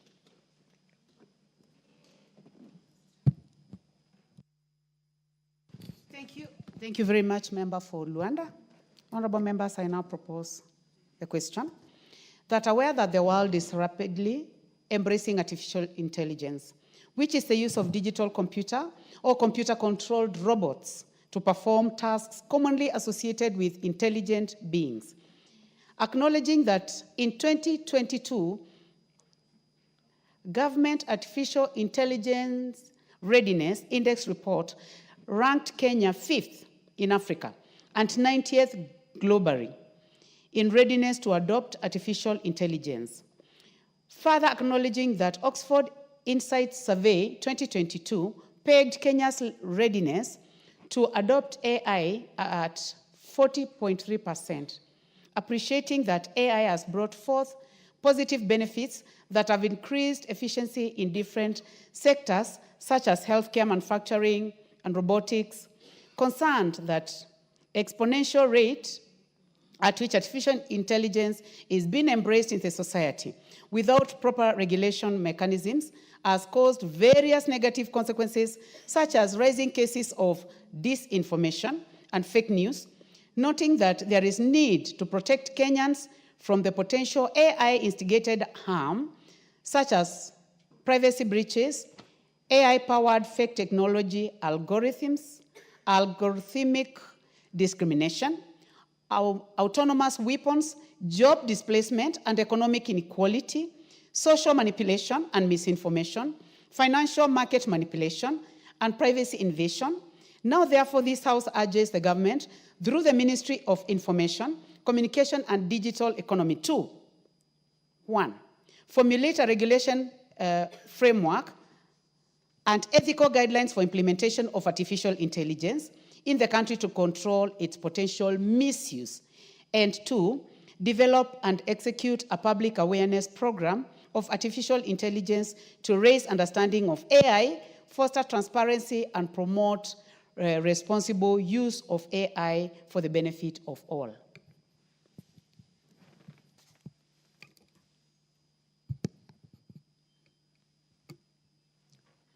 Honorable Gideon Ochanda. The Honorable Karemba, do you have a point of order? Anything out of order, Honorable Karemba? Not a point of order. You wanted to contribute? Yes. In that case, let me give the first opportunity to the Honorable Gideon Ochanda. Are you interested in this one, or it was the earlier one? Okay, you may proceed. Thanks, Madam Speaker. Madam Speaker, the world is moving very, very, very fast. And in the study of what we call political science, the animals that move so slowly is the governments. Governments are very slow. They can't move at the speed at which the world is going. And the world is going that route because of it's being driven by individuals and minds that are towards making things easy or easier to be done, easier to be delivered, easier to be understood, and effortlessly making things work. Madam Speaker, if one were to look at this country in the last 20 years only, you looked at how we have moved from the issue of even the telephone alone, when we had these fixed cubes of telephone. in the last 20 years, if you had to do an international call, you had to book, you come to Ex-Telecom here in Nairobi, for you to be booked for a number of weeks before you are connected to US. And these things are not long ago. They are very recent. And we've seen them come and pass. And now, one of the greatest problems that states are to have is the issue of insecurity related to where technology is taking us to. The police, the intelligence, the governments, wherever they are at risk because individuals are ahead of them. Citizens are ahead of them. And that's why there's this outcry, because you are trying to adjust, you are trying to adapt with a speed that you are not able to cope. That's why one day you hear about a person running a completely different parallel press. The government is not aware, the main press is not aware, and the following day it brings issues. So we are slow. Governments are slow. Governments, when it comes to what we call the inertia, they take too long to turn. And by the time they turn, they'll find when individuals are far, far much ahead of them. And that's where we are with technology. So, Madam Speaker, what I'm trying to say is that if our governments are not able, in fact, some of this needs to be clear-cut departments with smart people. Some of these guys that we are chasing outside there needs to be in government. These guys who are running away with the computers and are able to do certain things that are beyond us, that are surprising us, needs to be collected. They need to be somewhere where they need to be working for this government. Otherwise, when we leave them outside there, unregulated, because you can't say something is illegal if it is not in law. Yeah? If it is not in law, it is not illegal. So even if when one commits it, whether it is bad or wrong, there's nowhere you will take them to. And that's exactly where we are in this nation as at now. That we have individuals ahead of this government in terms of IQ, in terms of where they are, in terms of technology. They are ahead. And the best that the government is supposed to do is to collect this guy somewhere. And I think that's what many governments are doing. Collect all these smart brains, have them somewhere. Because you know, if you leave them, they are going to be ahead of you. And it's going to be a disaster.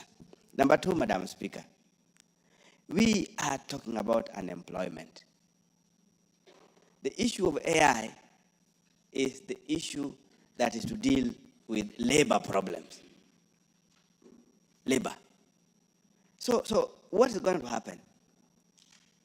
I want to give a small example that I've been to a school, a big high school,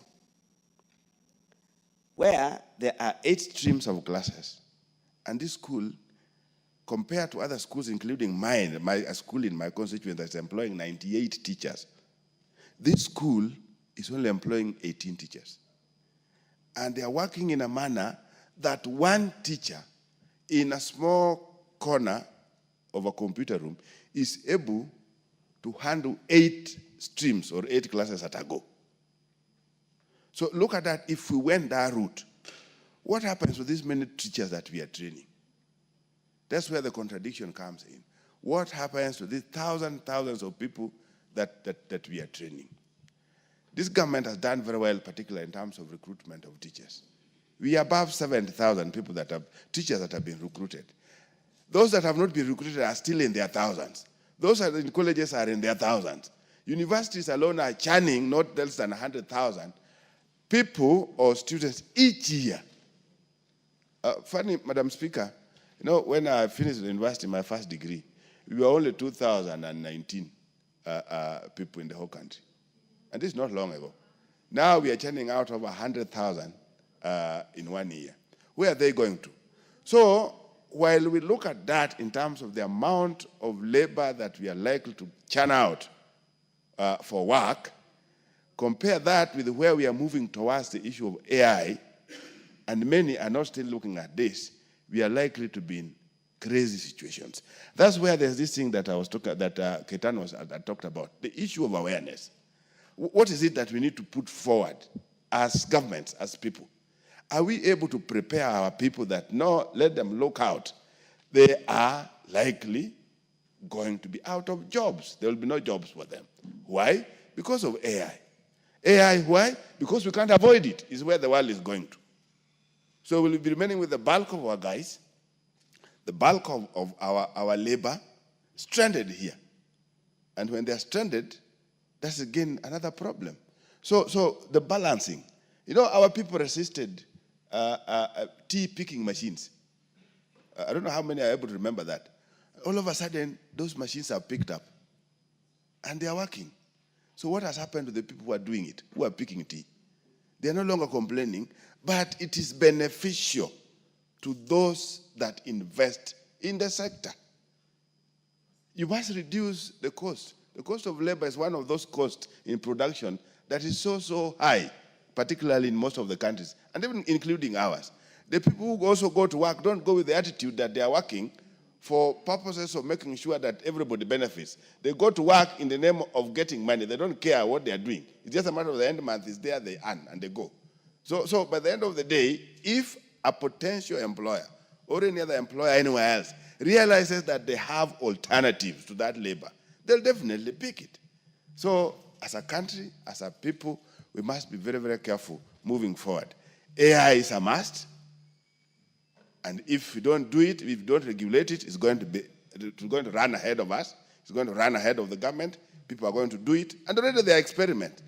Some countries are delivering, I think, blood and all that with the robots in the country. So what happens if Lamu has robots, Busia has robots, and all of them are in the air, running helter-skelter everywhere else without any regulation, without any kind of commands? So I want to believe, Madam Speaker, this is apt. The motion is apt, and the government must look at it. Even when they look at it in terms of how motions are implementable or not, it gives the government a warning that there's something that must be done. Thank you, Madam Speaker.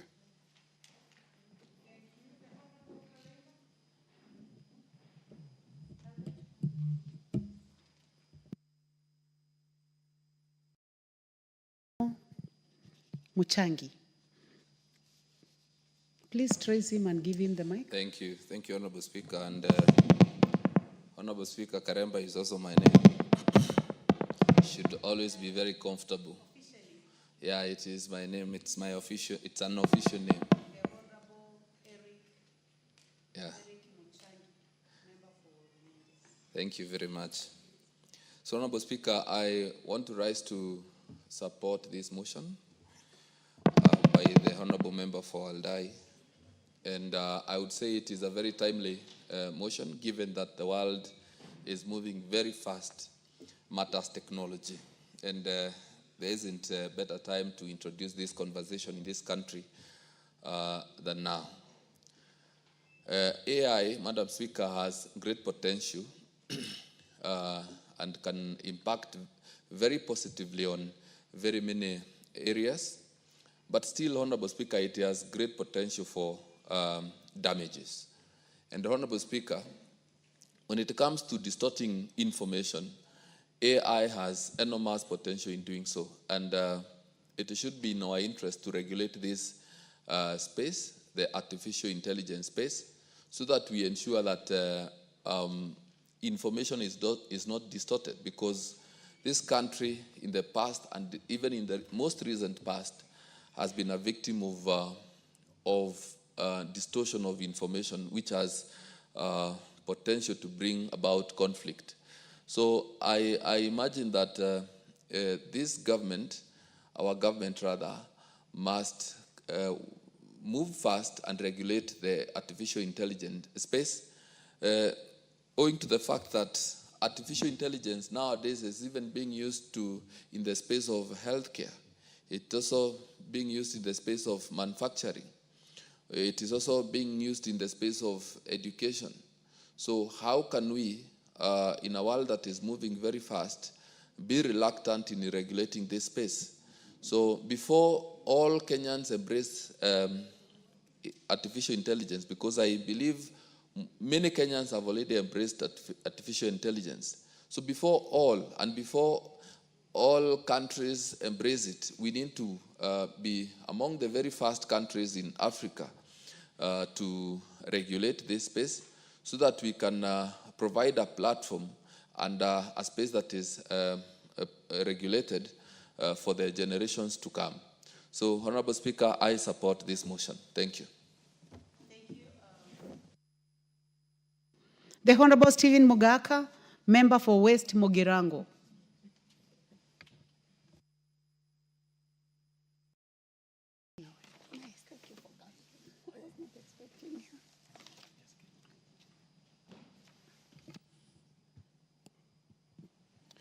Thank you. Thank you so much, Madam Speaker, for the opportunity for me to contribute to this overdue motion. And I want to thank the Honorable Marian Kitani for this focus, forethought, and for waking up the country to the reality of life now and going forward. Madam Speaker, we all know that technology is the driver of everything at the moment. And AI is the latest entrant into the toolkit in ICT that has made work extremely easy, that has increased efficiency, that has made it possible to improve productivity, but that has also come with equal dangers. Because technology, like anything good, is a double-edged sword. And as much as it is very helpful and is actually now the driver of serious economies of this country, of this globe, it is also having equal damage. Because when you employ AI in warfare, like is happening elsewhere in the world today, you can see the havoc that is being created by military people who are not at the war front, but are remotely attacking their perceived enemies and causing a lot of harm. Madam Speaker, Kenya has invested heavily in technical training institutes. And we have supplied them with very basic ICT support material. I am urging this country, and this House in particular, to incorporate AI training and AI training infrastructure in all our technical training institutes so that we tool our learners with the latest toolkit in the technological world. Because I'm aware that with AI, the practice of all professions, call it medicine, call it law, call it architecture, has been completely revolutionized. I do remember, Madam Speaker, courtesy of the COVID-19, as a practicing lawyer, we didn't know where we would have gone if our judicial system had not automated, so that we were able to practice law from our houses, practice law from our home, present witnesses from where they are, rather than having to transport them to courts and expose them to COVID-19. And I'm happy that we did those basic steps out of total necessity. Now we are where it is either you embrace AI or you are edged out of whatever market or business that you are in. It is my humble prayer that in the budgets going forward, we must start with a policy framework of how to embrace AI and maximize its utility so that we release a lot of man hours of people traveling on the roads to workplaces, of sitting in the offices waiting for a colleague to bring a key to open so that you access your working material, so that we can release as much labor or man hours as possible to alternative economic employment. In other words, Madam Speaker, I am saying what machine can do, let not man bother to struggle to do, because machines are efficient, impossible to interfere with, incorruptible, and therefore this is the direction this country should go. Looking at the budget we have in the education sector, for instance, Madam Speaker, where we are told that even with that budget, other children in this country are still learning under trees. We need so much infrastructure, investment in physical infrastructure, that is mortar, and I think going forward, and this is the direction, we do not need to have our children in boarding schools. We do not have to have our children in schools children can learn from home so that we can improve parenting and be able to reduce the rate of inclination into criminal conduct of our young persons because of lack of parental care and guidance wherever they are. And I want to plead that our ICT ministry wakes up and draws a policy framework that this House should debate, discuss, approve, and then inculcate, create a very deliberate learning program for all sectors, both private and public sector, so that as a country, we embrace technology, we embrace AI, we exploit the advantages of that AI and be able to be an industrial giant in a very short while. And as we do that, we urge the engineers in this sector to be very candid with the country on the dangers associated with the use of that technology so that we build up firewalls, we build up regulatory mechanisms to ensure that what is so good when used badly does not become extremely destructive. And with that, Madam Speaker, I support and thank the people of West Mogrango all the time for making me their member of parliament. And I think, Madam Speaker, I invite you there to confirm that I attend parliament every other day and make contributions whenever asked to do so. Thank you, Madam Speaker.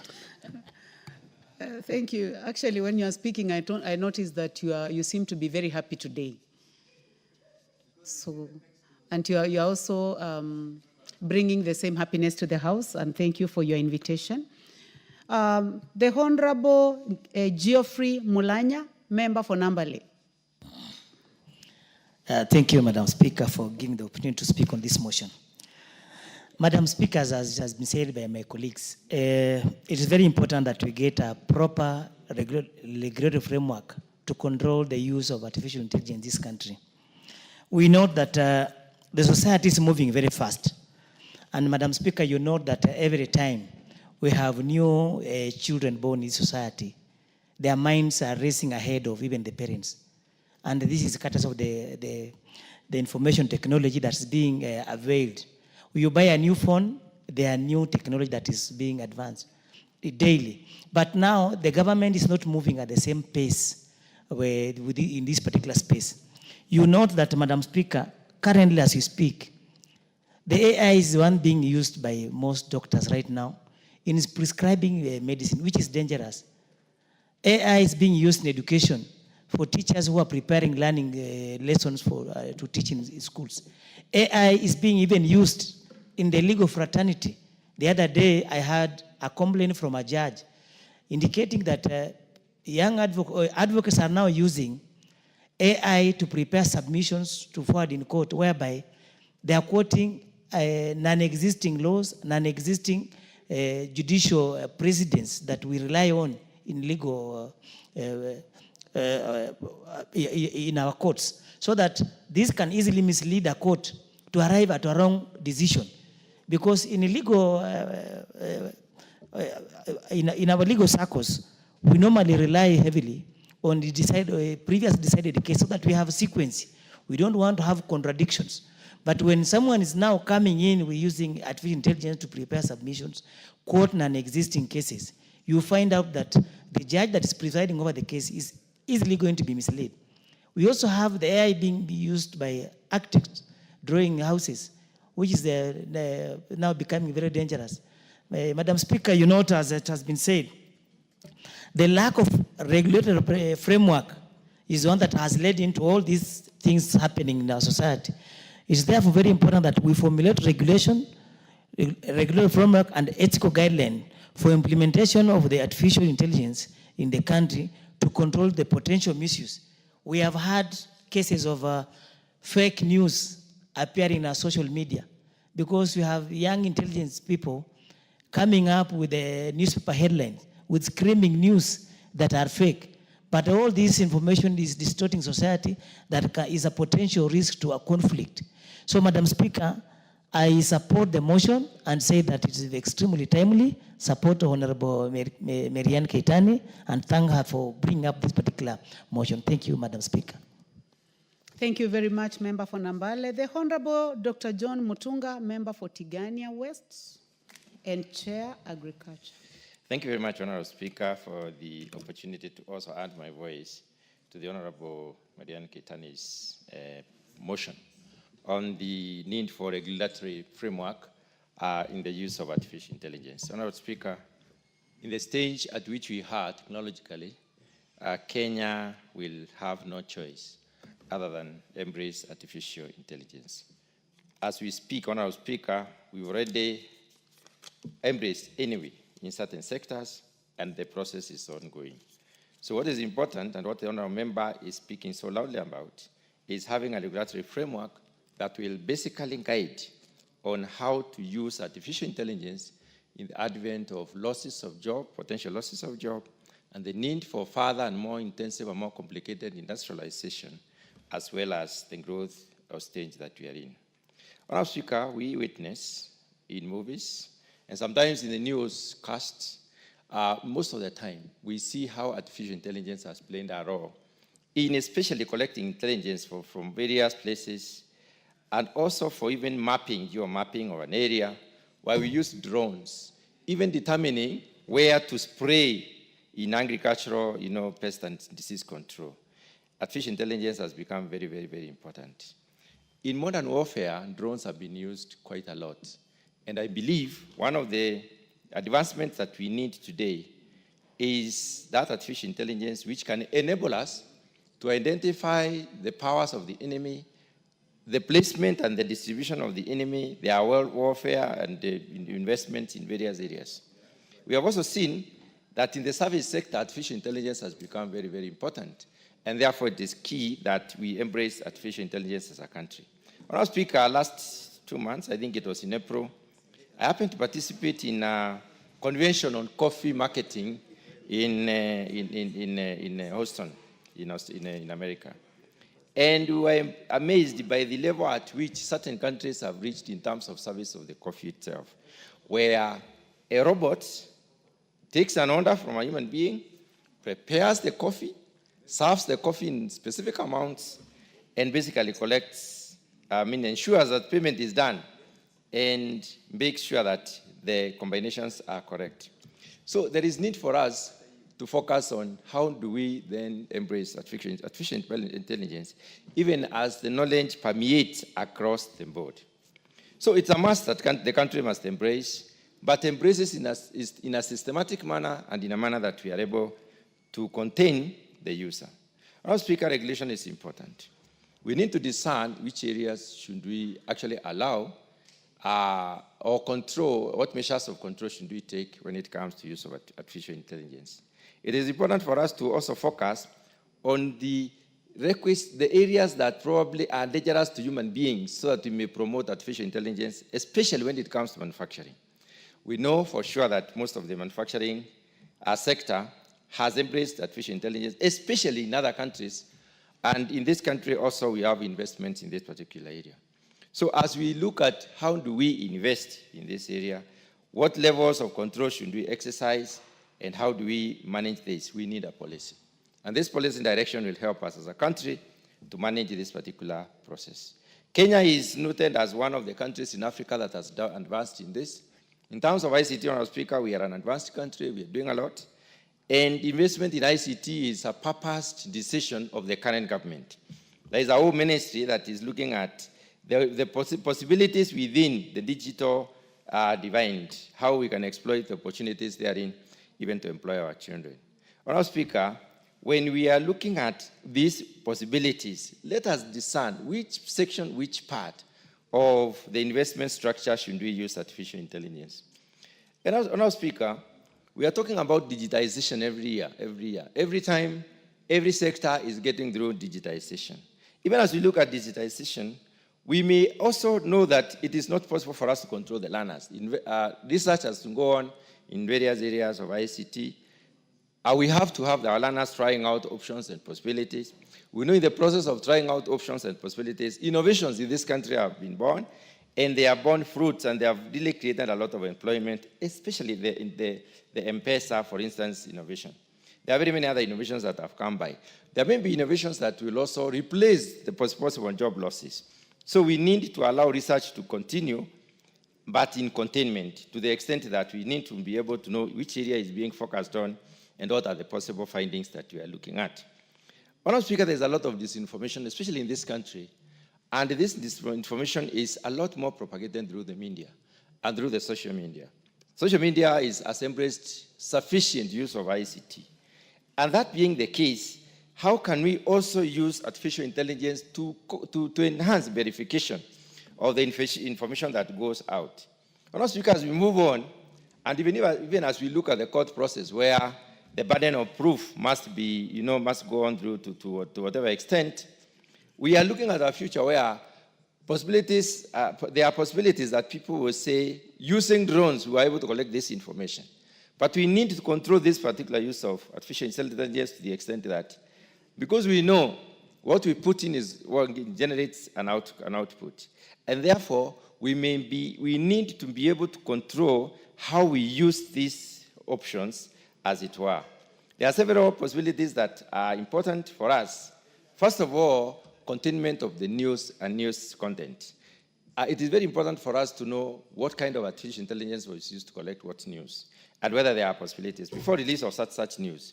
If we do not contain this, then we are likely to be finding ourselves in cases where a proof has not been given and there has been sufficient circulation, which may mislead most of the Kenyans. The other issue is the control of associated onslaughts or the areas where we have embraced artificial intelligence. We need a verification mechanism, Madam Speaker, whereby we will be able to know exactly how does the use of this technology lead to generation of information that probably can call as credible, reliable, and verifiable. And if the information is not verifiable, Madam Speaker, we need to have mechanisms that can help us to shun this, to get this information from circulation. When we focus on job losses, Madam Speaker, artificial intelligence is likely to lead to job losses, yes. We are a country in transition which requires to employ most of our people, and also it can be a possibility that our people can be employed in this particular area.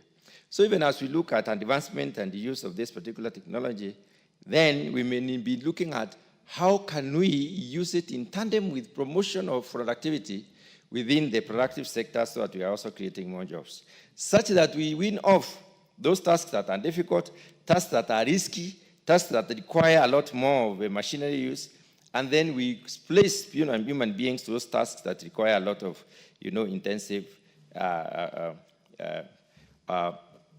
scrutiny. Madam Speaker, public awareness is very important. In our country, the awareness levels are high, but unfortunately, most of the information that circulates around is not necessarily very credible, not verifiable, and not reliable. How can we use this artificial intelligence to ensure that we develop sufficient understanding to our people on how to even cross-check information that they are being given? Madam Speaker, it is important for us to foster transparency and the responsible use of AI. It is possible for us to do that through a very elaborate policy framework. And that is why I believe this particular bill, this particular motion, has come at the right time. We need to distinguish which sectors can embrace artificial intelligence. We need to distinguish which functions within those sectors that can embrace artificial intelligence and to what extent. And we need a mechanism of measuring out to try and exactly establish what level of use are we talking about. So, Honourable Speaker, there is the issue of ethical standards and ethics of information that is transmitted. That needs also to be focused on and can only be achieved through a policy guideline. Honourable Speaker, those very few remarks, I wish to support this particular motion. Thank you very much. Thank you.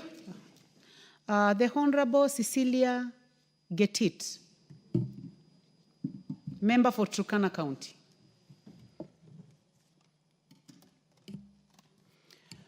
Thank you, Madam Speaker, for giving me this opportunity to contribute to this good motion by my colleague, Honorable Keitany.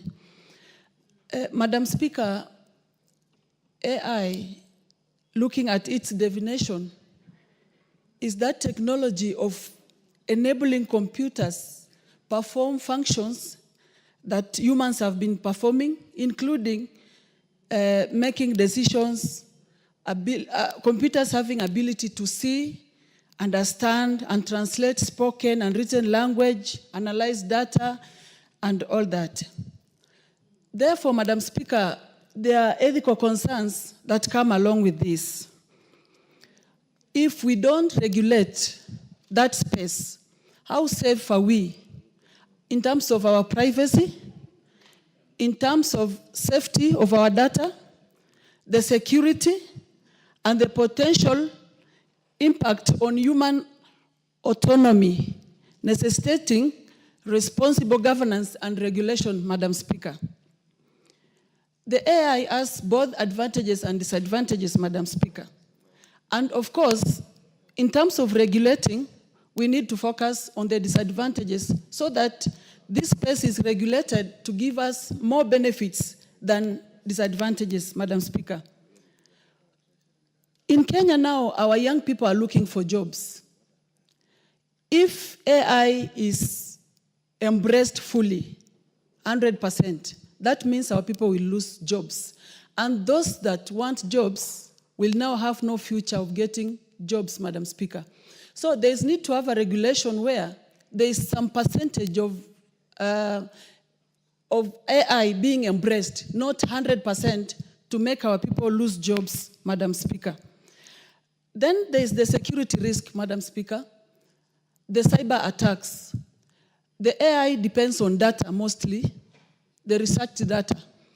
If we don't regulate the space, our data can be at risk. So I think as a country, before embracing this, we really need to have very serious regulations, Madam Speaker, that will address ethical concerns like biases and discrimination, security risks, and then high development and implementation costs, Madam Speaker. This needs very massive and serious investment in terms of infrastructure, research, and all that. So it's not something we can just rush into without really having very serious regulations, Madam Speaker. And then there is the risk of a reliance of the humans now on these computer things, Madam Speaker. I think AI will need to be regulated. If our students will be asked any question in school and then they just access the AI information and data, then it will kill the ability of our students reasoning and really expounding on things, testing their intelligence. They will now be depending on this AI thing. So the AI information needs to be regulated so that there is some amount of information that you can get in these cyber systems and not everything, Madam Speaker. Because if we just let everything run in the AI perspective, I think as a country, we will have the advantages, but the disadvantages will be enormous, Madam Speaker. So I want to thank Honorable colleague who brought this motion. There's need to regulate this before embracing it. There's need to really dig deeper into its advantages, disadvantages, and then now regulate the disadvantages so that the impact will be positive and not negative, Madam Speaker. Thank you. I submit.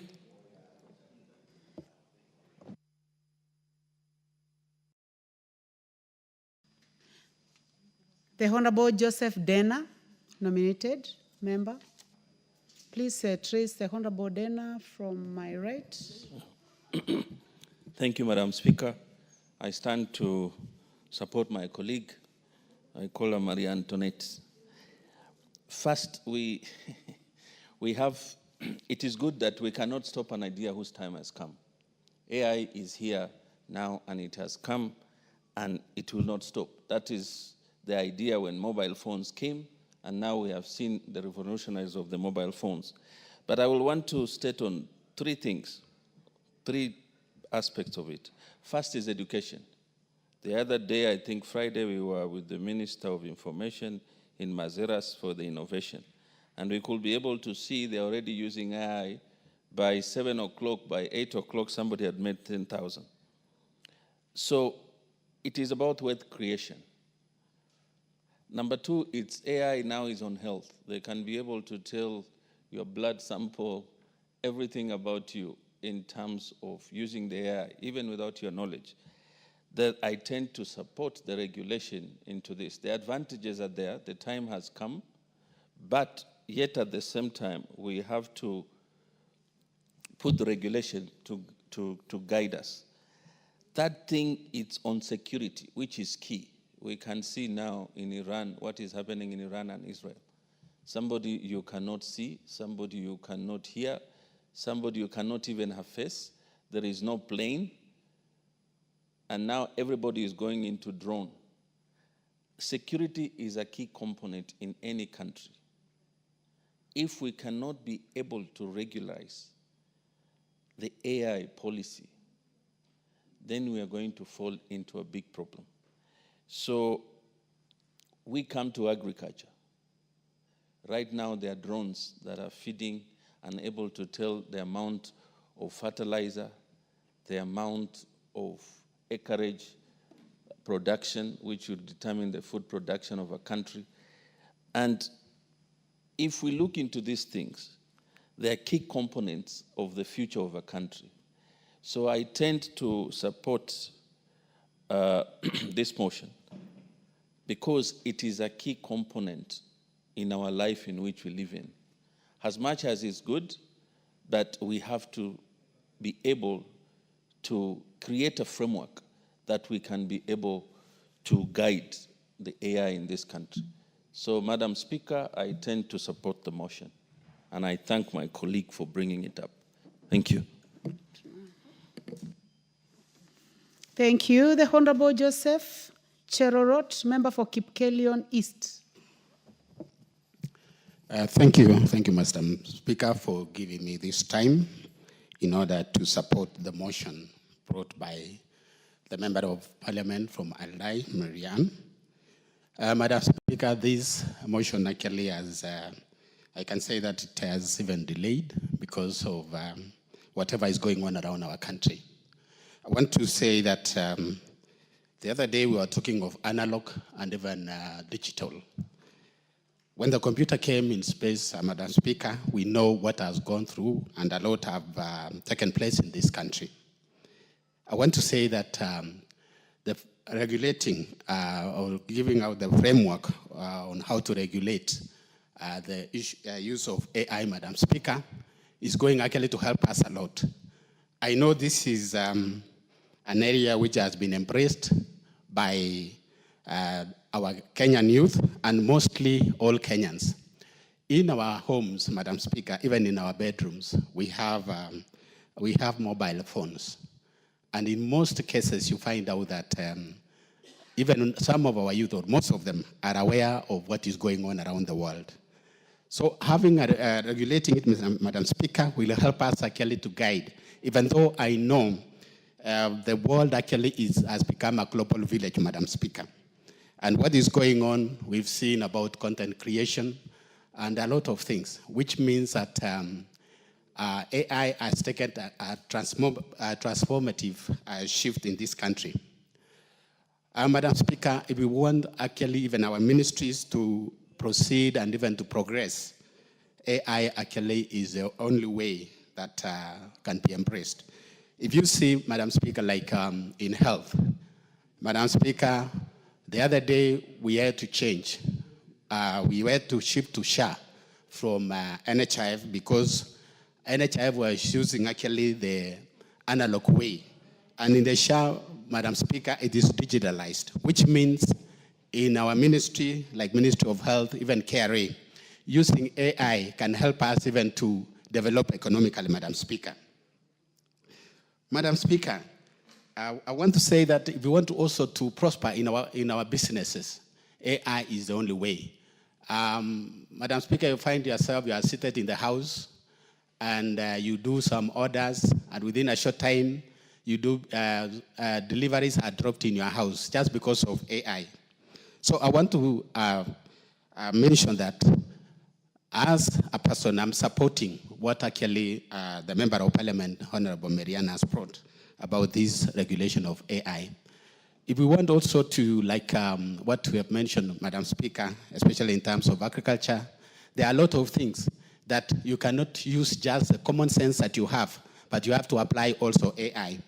And also in the cyber security, Madam Speaker, it also helps a lot. So if we can, if whatever is going on around the world, Madam Speaker, like what a colleague has mentioned, the war that is going on now in the Middle East and several other areas, the security, in terms of security, the warfare that is around, like between Israel and Iran, what is going on now is because of the AI, the drones and all that. So, Madam Speaker, I support the motion. Thank you, Madam Speaker. Thank you. The Honorable Patrick Ntwiga, member for Chuka Igamba Ng'ombe. Thank you, Madam Chair. Madam Chair, from the onset, I stand to support this Ebola business. And I would wish to say the following one. Madam Speaker, when we discuss AI, we are not discussing Kenya as excluded from the rest of the world. So if we continue saying as a country that we want to avoid AI to protect the jobs of our children, we need to know that it's not us who will use AI. AI will be used by the same children. And the rest of the world won't prevent the rest of the world from evolving in AI because Kenya is not prepared. So our lack of preparedness does not tell what the world will do. So, Madam Chair, we really need a regulation because we have a young generation. I like what one of our colleagues from the Ugandan parliament said, that being born in Kenya, it's like being in Form 6 in Uganda. We have a generation that is so quick to learn. Yesterday, I looked at and I wish first to say sorry for what happened yesterday about that man who was shot. And within, we not even know tell you who, because within that minute, they had created so many faces. They will say, is this one who has been shot? There's this one who has been shot. He is from here. So we had like 10 or 20 people, images that had already been created online on who had been shot, which can really bring chaos and confusion. About the policeman who did what, we had almost a face immediately, after 2 minutes, another one. So we really need a regulation because you can't control that. We can't say now that will prevent young people from using AI or artificial intelligence because it's the next frontier of development in the world. So we can't close ourselves inside the country and be afraid of what is coming because AI is here with us. And the most important thing as a country is to be prepared. And the best preparedness for this house, as a house that makes laws, is to have a law that will guide artificial intelligence and its use in the country. Thank you, Madam Speaker. I support. Thank you very much. The Honorable Kenyans, member for. Thank you, Madam Speaker. Eldas. I don't know why I left my card. Yeah, it's unusual. I hardly forget. And you know that because of the length of time you have been in this house, we have to indulge you. So please proceed. It's a very, very rare thing. Thank you, Madam Speaker. Madam Speaker, this motion is timely. I want to thank the Honorable Marianne Keitani. You know, she's a distinguished member of this house. People know her as a first-timer. I don't know whether you'll...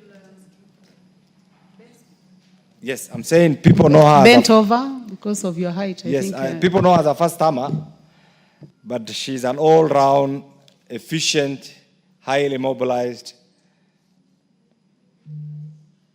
former chief of staff. And I'm sure the people of Aldai will not regret in having her as a member of parliament. But that does not mean I have in any way trying to influence how the people of Aldai are likely to think of her and behave. Having said this motion is timely, and it's one of the things that we must think out of the box as a country.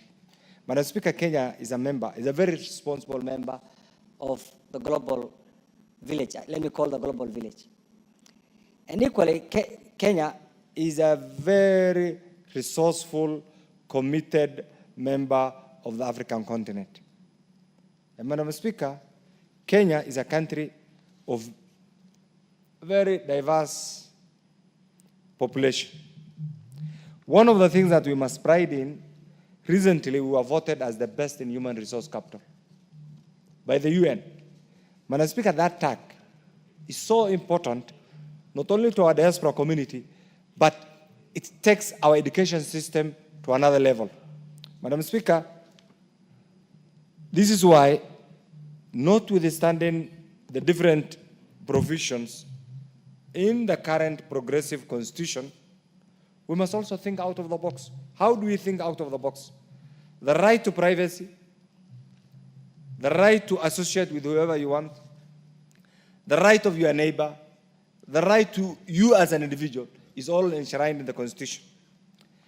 Madam Speaker, John McCarthy, who is considered as the father of AI, participated in something called the Dartmouth workshop in 1956. You can imagine where the world was at that particular time. And what he thought of in that particular conference is what is now making everybody sleepless. Madam Speaker, as a country,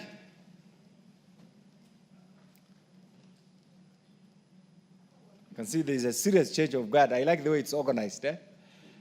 It's really organized. I'm sure that is one thing that other institutions should also emulate.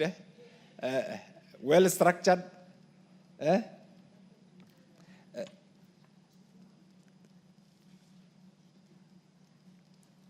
Madam Speaker, those who invented the use of computers were not competing with Almighty. Almighty God has created the human beings, the animal beings, and the angels. In my religion, the human being has been given two distinctive abilities. The right to think, that is why God says, God gives you an opportunity to discern what is good and what is right. And you as an individual, you are in a position to either go astray and follow the wrong or follow the right. And one of the things that mankind has done is to be innovative enough, to be creative enough, and use computer. Madam Speaker, what this bill, and I get this, what this motion attempts to do is to, first of all, to acknowledge that we are in the era of AI. This is the first thing. The second thing that this motion attempts to acknowledge is that there is need to have a friendly, institutional-driven framework that will allow the user of the AI not to infringe on the rights of others. And this is why all of us are believers in our Constitution. We accept that we have a Constitution. And that is our supreme law in the Republic of Kenya. Within that Constitution, people are allowed the right to belong to the religion of your choice, the right to associate with whoever you want, as long as you don't infringe the rights of the other person. So what this motion is trying to do is, first of all, to create public awareness. Are Kenyans aware of the AI presence in their midst?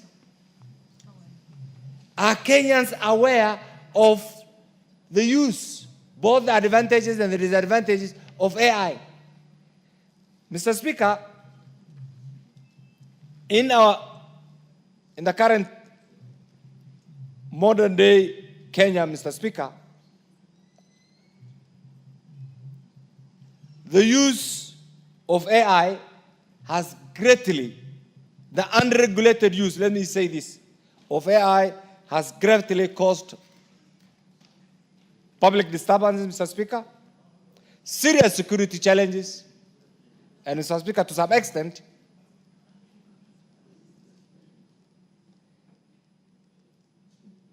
an infringement on our sovereign rights as a citizen and as a country, Mr. Speaker. Mr. Speaker, while we accept that AI must foster an efficient, effective use of computers instead of manual application by mind, we must also be prepared as a country that certain shortcuts in the use of AI and what we have seen recently can greatly endanger the lives and properties of the people of Kenya. And Mr. Speaker, therefore, the different types of AIs. One can be reactive. One can use a limited memory of the computer. Another one can also apply the theory of mind and play with the mindset of different people. And Mr. Speaker, you can also use something called the self-awareness. That's why you see different images. Some will not even understand. People of my age will not understand. But the youngsters understand, and they have their own way of doing things. Mr. Speaker, it's because of this that we must be prepared as a country, as a citizen, Mr. Speaker, to use AI efficiently, to reduce operational costs, use it to interpret data, but we must also be prepared that this use, first of all, is going to cause serious loss of jobs. It's also going to contribute to the violation of individual rights, privacy. And you have seen it all being applied. Look at the headlines. Just open your social media accounts and you see the kind of thing that goes on. To the extent that some of the media, the youngsters, also use their social media accounts actually to manipulate certain realities, to suit certain circumstances, which may not be in the national interest, which may not be even in their long-term interest, Mr. Speaker. There is also an abuse of algorithm in the application of this. You can see certain shortcuts are taken, Mr. Speaker. It's also very difficult because you can see countries that have plunged in civil war, Mr. Speaker, or some of the events, global events that are happening right now. If you follow the social media accounts, like the world is coming to an end. We are almost on the verge of a third world war. That Kenya is beginning to end. And there is going to be a civil war, and we don't have the institutions. So what this motion, and I hope my good friend Mary will take this to the next level and have, I know you'll be criticized, but those will be positive criticisms. You will be remembered later on. That's why I said we must think out of the box. Please translate this, take this to the next level, have it as a bill that allow the public to participate, and ultimately we'll come up with a bill that meets the test of time, a bill that meets the sovereign interest of the people of Kenya, a bill that will protect the rights of any individual, and a bill that will ultimately contribute to the development of this great republic. Mr. Speaker, I stand to support this, very progressive. Please don't get tired. Go on, bring the bill as soon as possible. I support.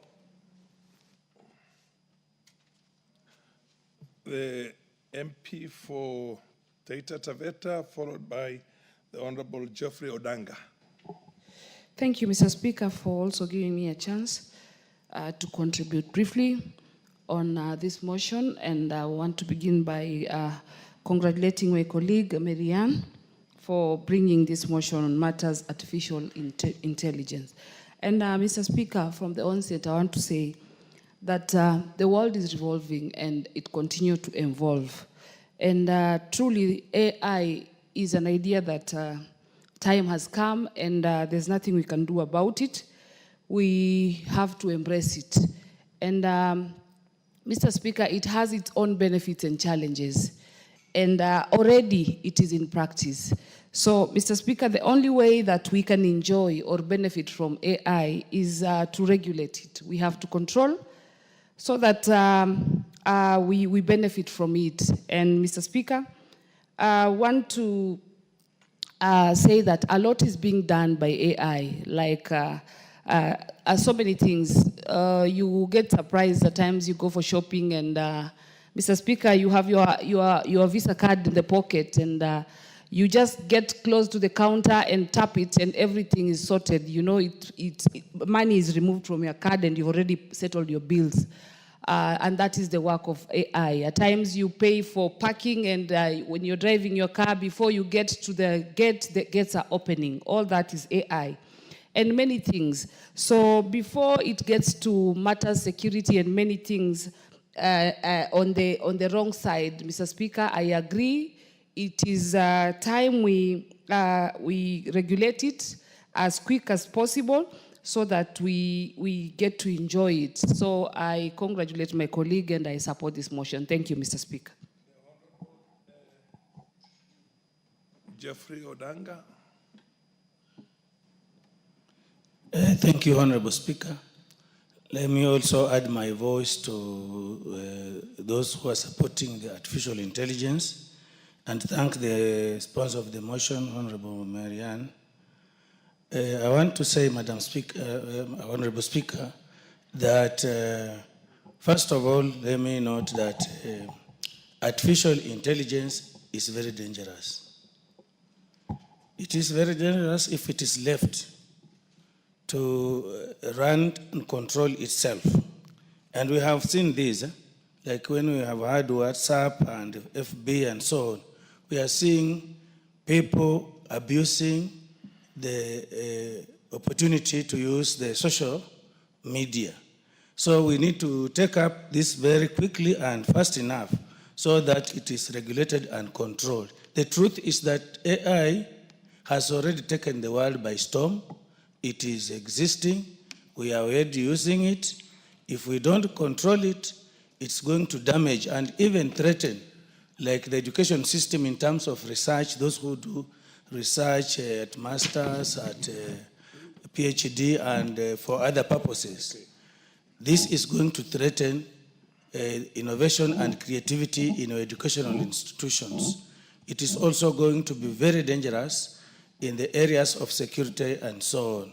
So there is a very, very important need to have it regulated and controlled. Honorable Speaker, I support. The Honorable Member for Turkana North, Paul Ekwam. Proceed. Thank you, Mr. Speaker. I rise to support this motion by Honorable Marianne.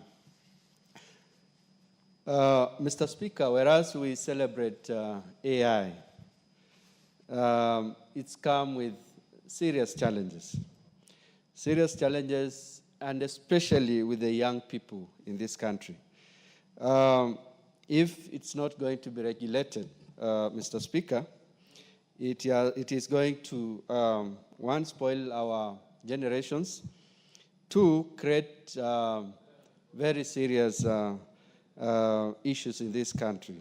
We have so many experiences, Mr. Speaker, and so this motion that intend to allow the ministry concerned to regulate and put framework that will guide use of the AI and also create public awareness to our communities has come at a good time. Mr. Speaker, besides that, I would want to also add that we need to have infrastructure that will also support use and, regulating the information that goes to the public. We also need to benchmark with many other countries, especially in the West, that have had this AI for a long time, so that, as we celebrate the benefits of AI, we also have it used well. Thank you, Mr. Speaker. I support. Is the MP for Samburu East in the House? Under the circumstances, given the fact that I don't see any other member who intends. Honorable Sani, the MP for Wajir North. Thank you, sir. Proceed. The mic is there.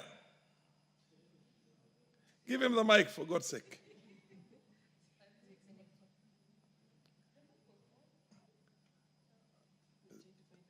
Sene, what did you do to the mic? It was on until you started. You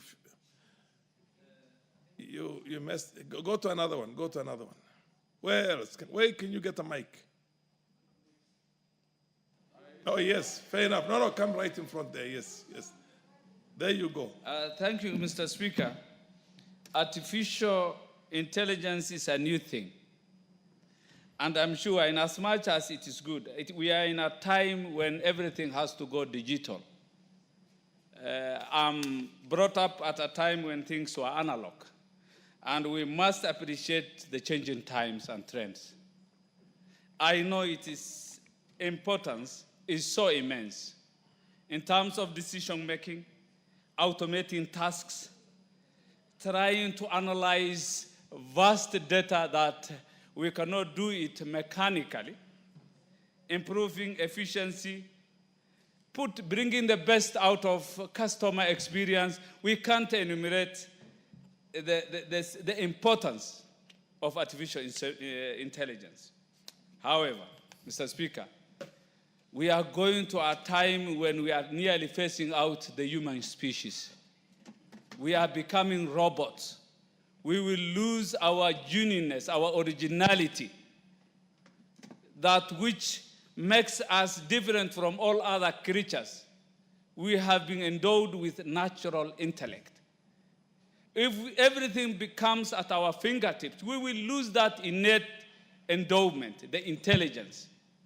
I think in as much as it is a must that we must accommodate artificial intelligence, it must be done with caution.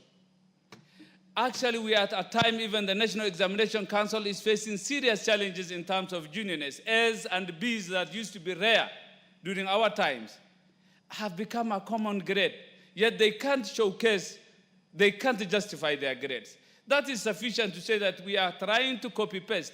You ask the artificial intelligence, any gadget, how is this? You pose questions, and it gives you all the raft of answers, and we copy-paste. That is the kind of generation we are looking forward to. If it is good, I think it's good for the military, at most. Like what's happening between Israel and Iran. But for a normal life, in as much as I am reluctantly accepting this. Yes, it is good, but we will diminish as human beings. We will be, it's like another GMO of a human being, not a natural thing. So I reluctantly accept, let us accommodate it, but with a lot of caution. I support. Thank you. There being no more member willing to weigh on this, I'll call upon the mover to reply. Madam Mary Ann Keitani. Thank you, Honorable Speaker. Honorable Speaker, first I want to thank all my colleagues who have contributed to this particular motion on a regulatory framework to regulate the artificial intelligence sector of our industry. Honorable Speaker, I think as I mentioned when I was moving the motion, Kenya in 2022 was ranked the 5th in Africa and 90th globally in readiness to adopt artificial intelligence. That is in 2022. In 2025, I believe we have moved far notch higher in both in Africa and in the world. And without regulation and without a framework within which we can now work on to ensure that any artificial intelligence use and readiness is adopted in a regulated framework, then it becomes dangerous for us, especially in the age and era where we are dealing with fake news, in the age and era where we are dealing with economic inequalities and displacements and misinformation that has become a norm of the day. In, again, the same 2022, the Oxford Insights survey pegged Kenya's readiness for AI at 40.3%. I think if today the index is done, we could actually far be above 60% in terms of readiness. And therefore, this regulation couldn't come at a better time. It couldn't be thought through at a better time so that Kenyans and the world at large can be able to appreciate and be able to take advantage of artificial intelligence.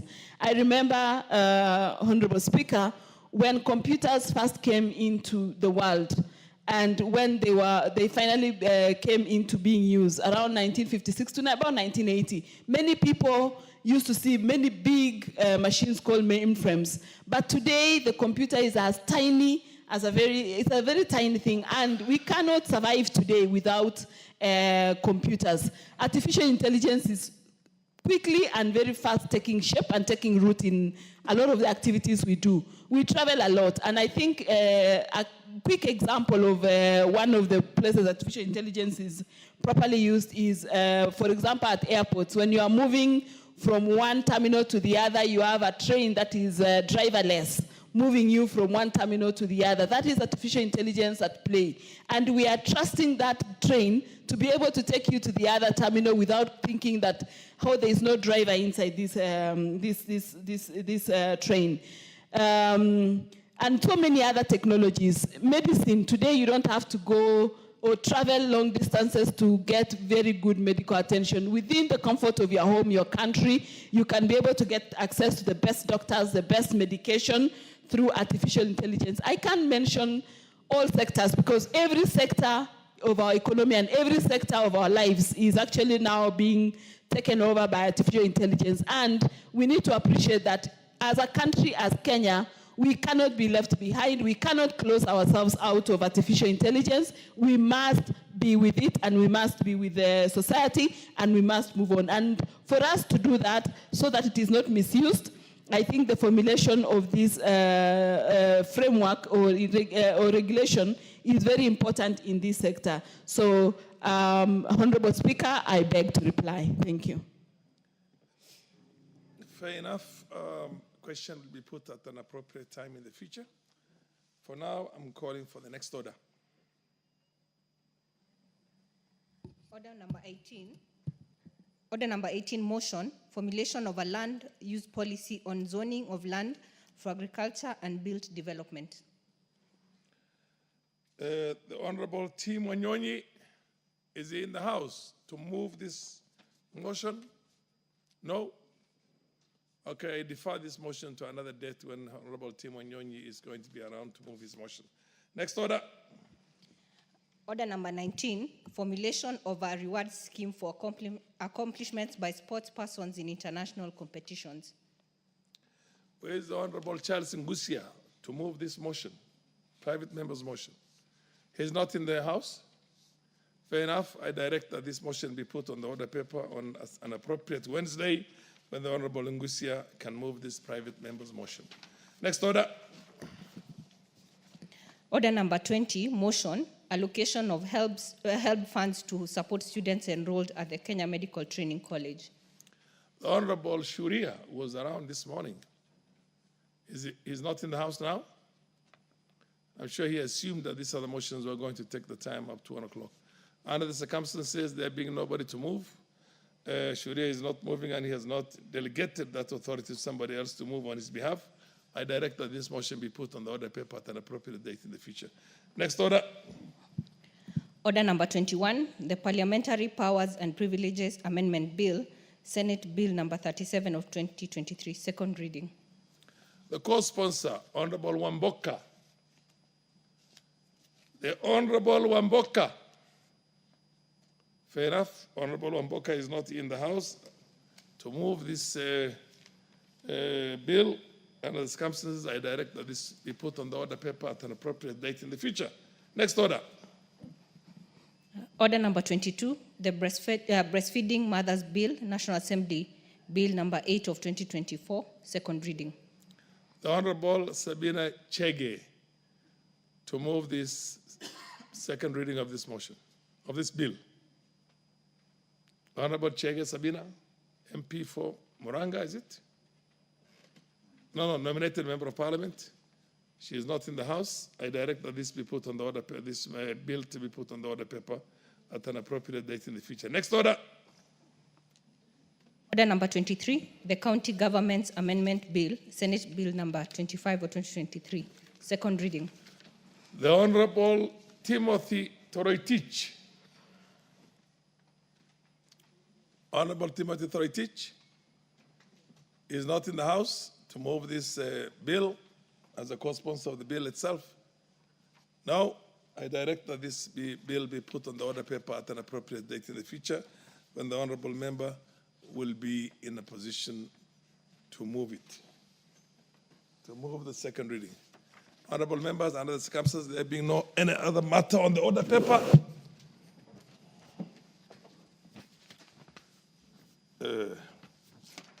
honorable members, the time being 12:30, 12:31 actually to be precise, p.m., this House stands adjourned until today, Wednesday, the 18th of June, 2025 at 2:30 p.m.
Breaking news coming in. Canadian Prime Minister Justin Trudeau speaking right now after the U.S. slapped Canada with 25% tariffs. Let's listen.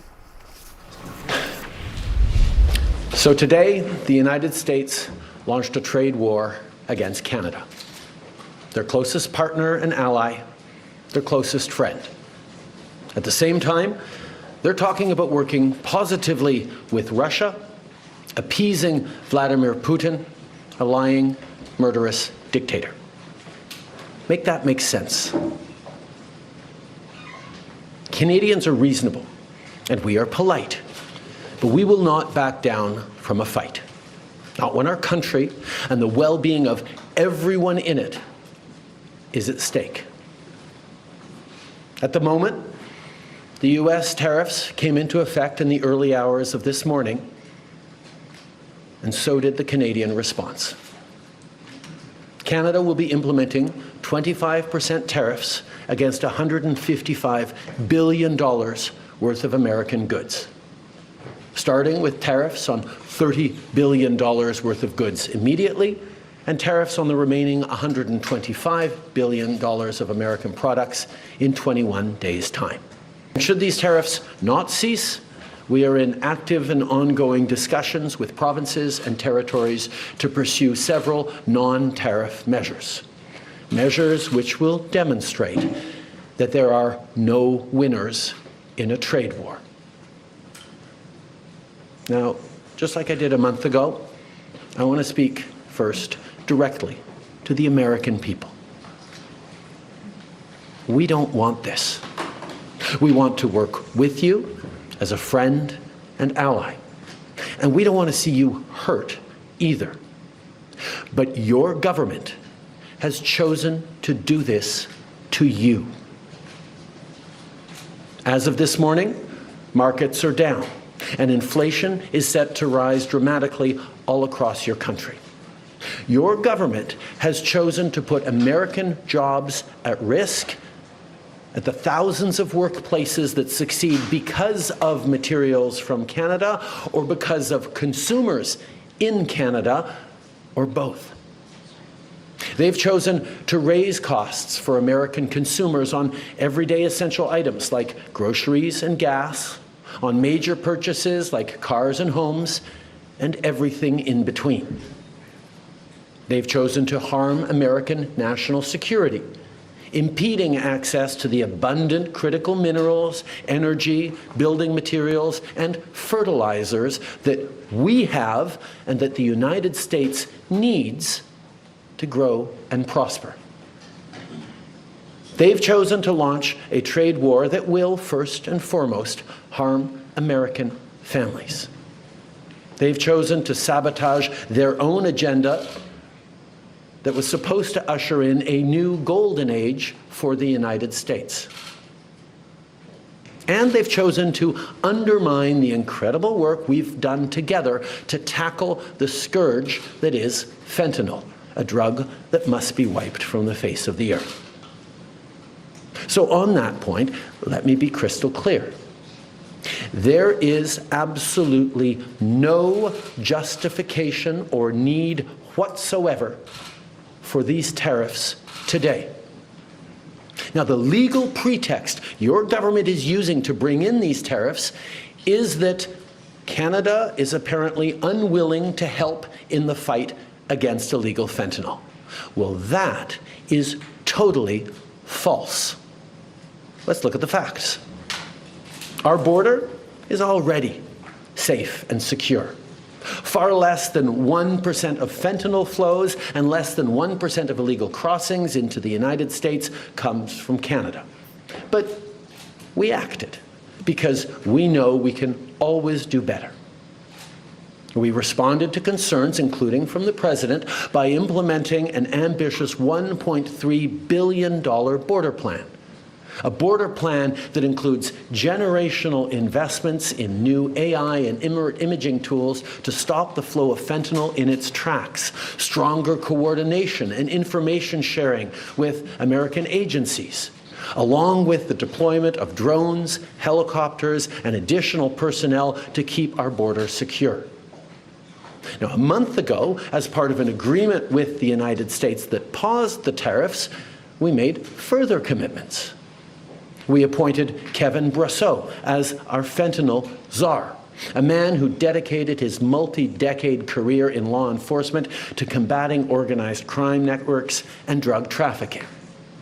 We designated 7 drug cartels, sick, evil groups who cynically profit off the pain and suffering of people on both sides of the border, as the terrorist organizations that they are. And just yesterday, we launched a new joint operations partnership supported by a $200 million investment between Canada's security and law enforcement agencies, a partnership that will enhance the coordination of information and intelligence in order to thwart criminal gangs involved in the illegal fentanyl trade. And critically, our actions are working. As the U.S. Customs and Border Protection just acknowledged, there was a 97% drop in fentanyl seizures from January compared to December, to a near zero low of less than half an ounce seized in January, even with all the further enforcements and actions we've taken at the borders. In sum, we stepped up. We engaged closely and constructively with the President and his administration. We did everything we promised. We stuck to our word. And we did it because we believe in working together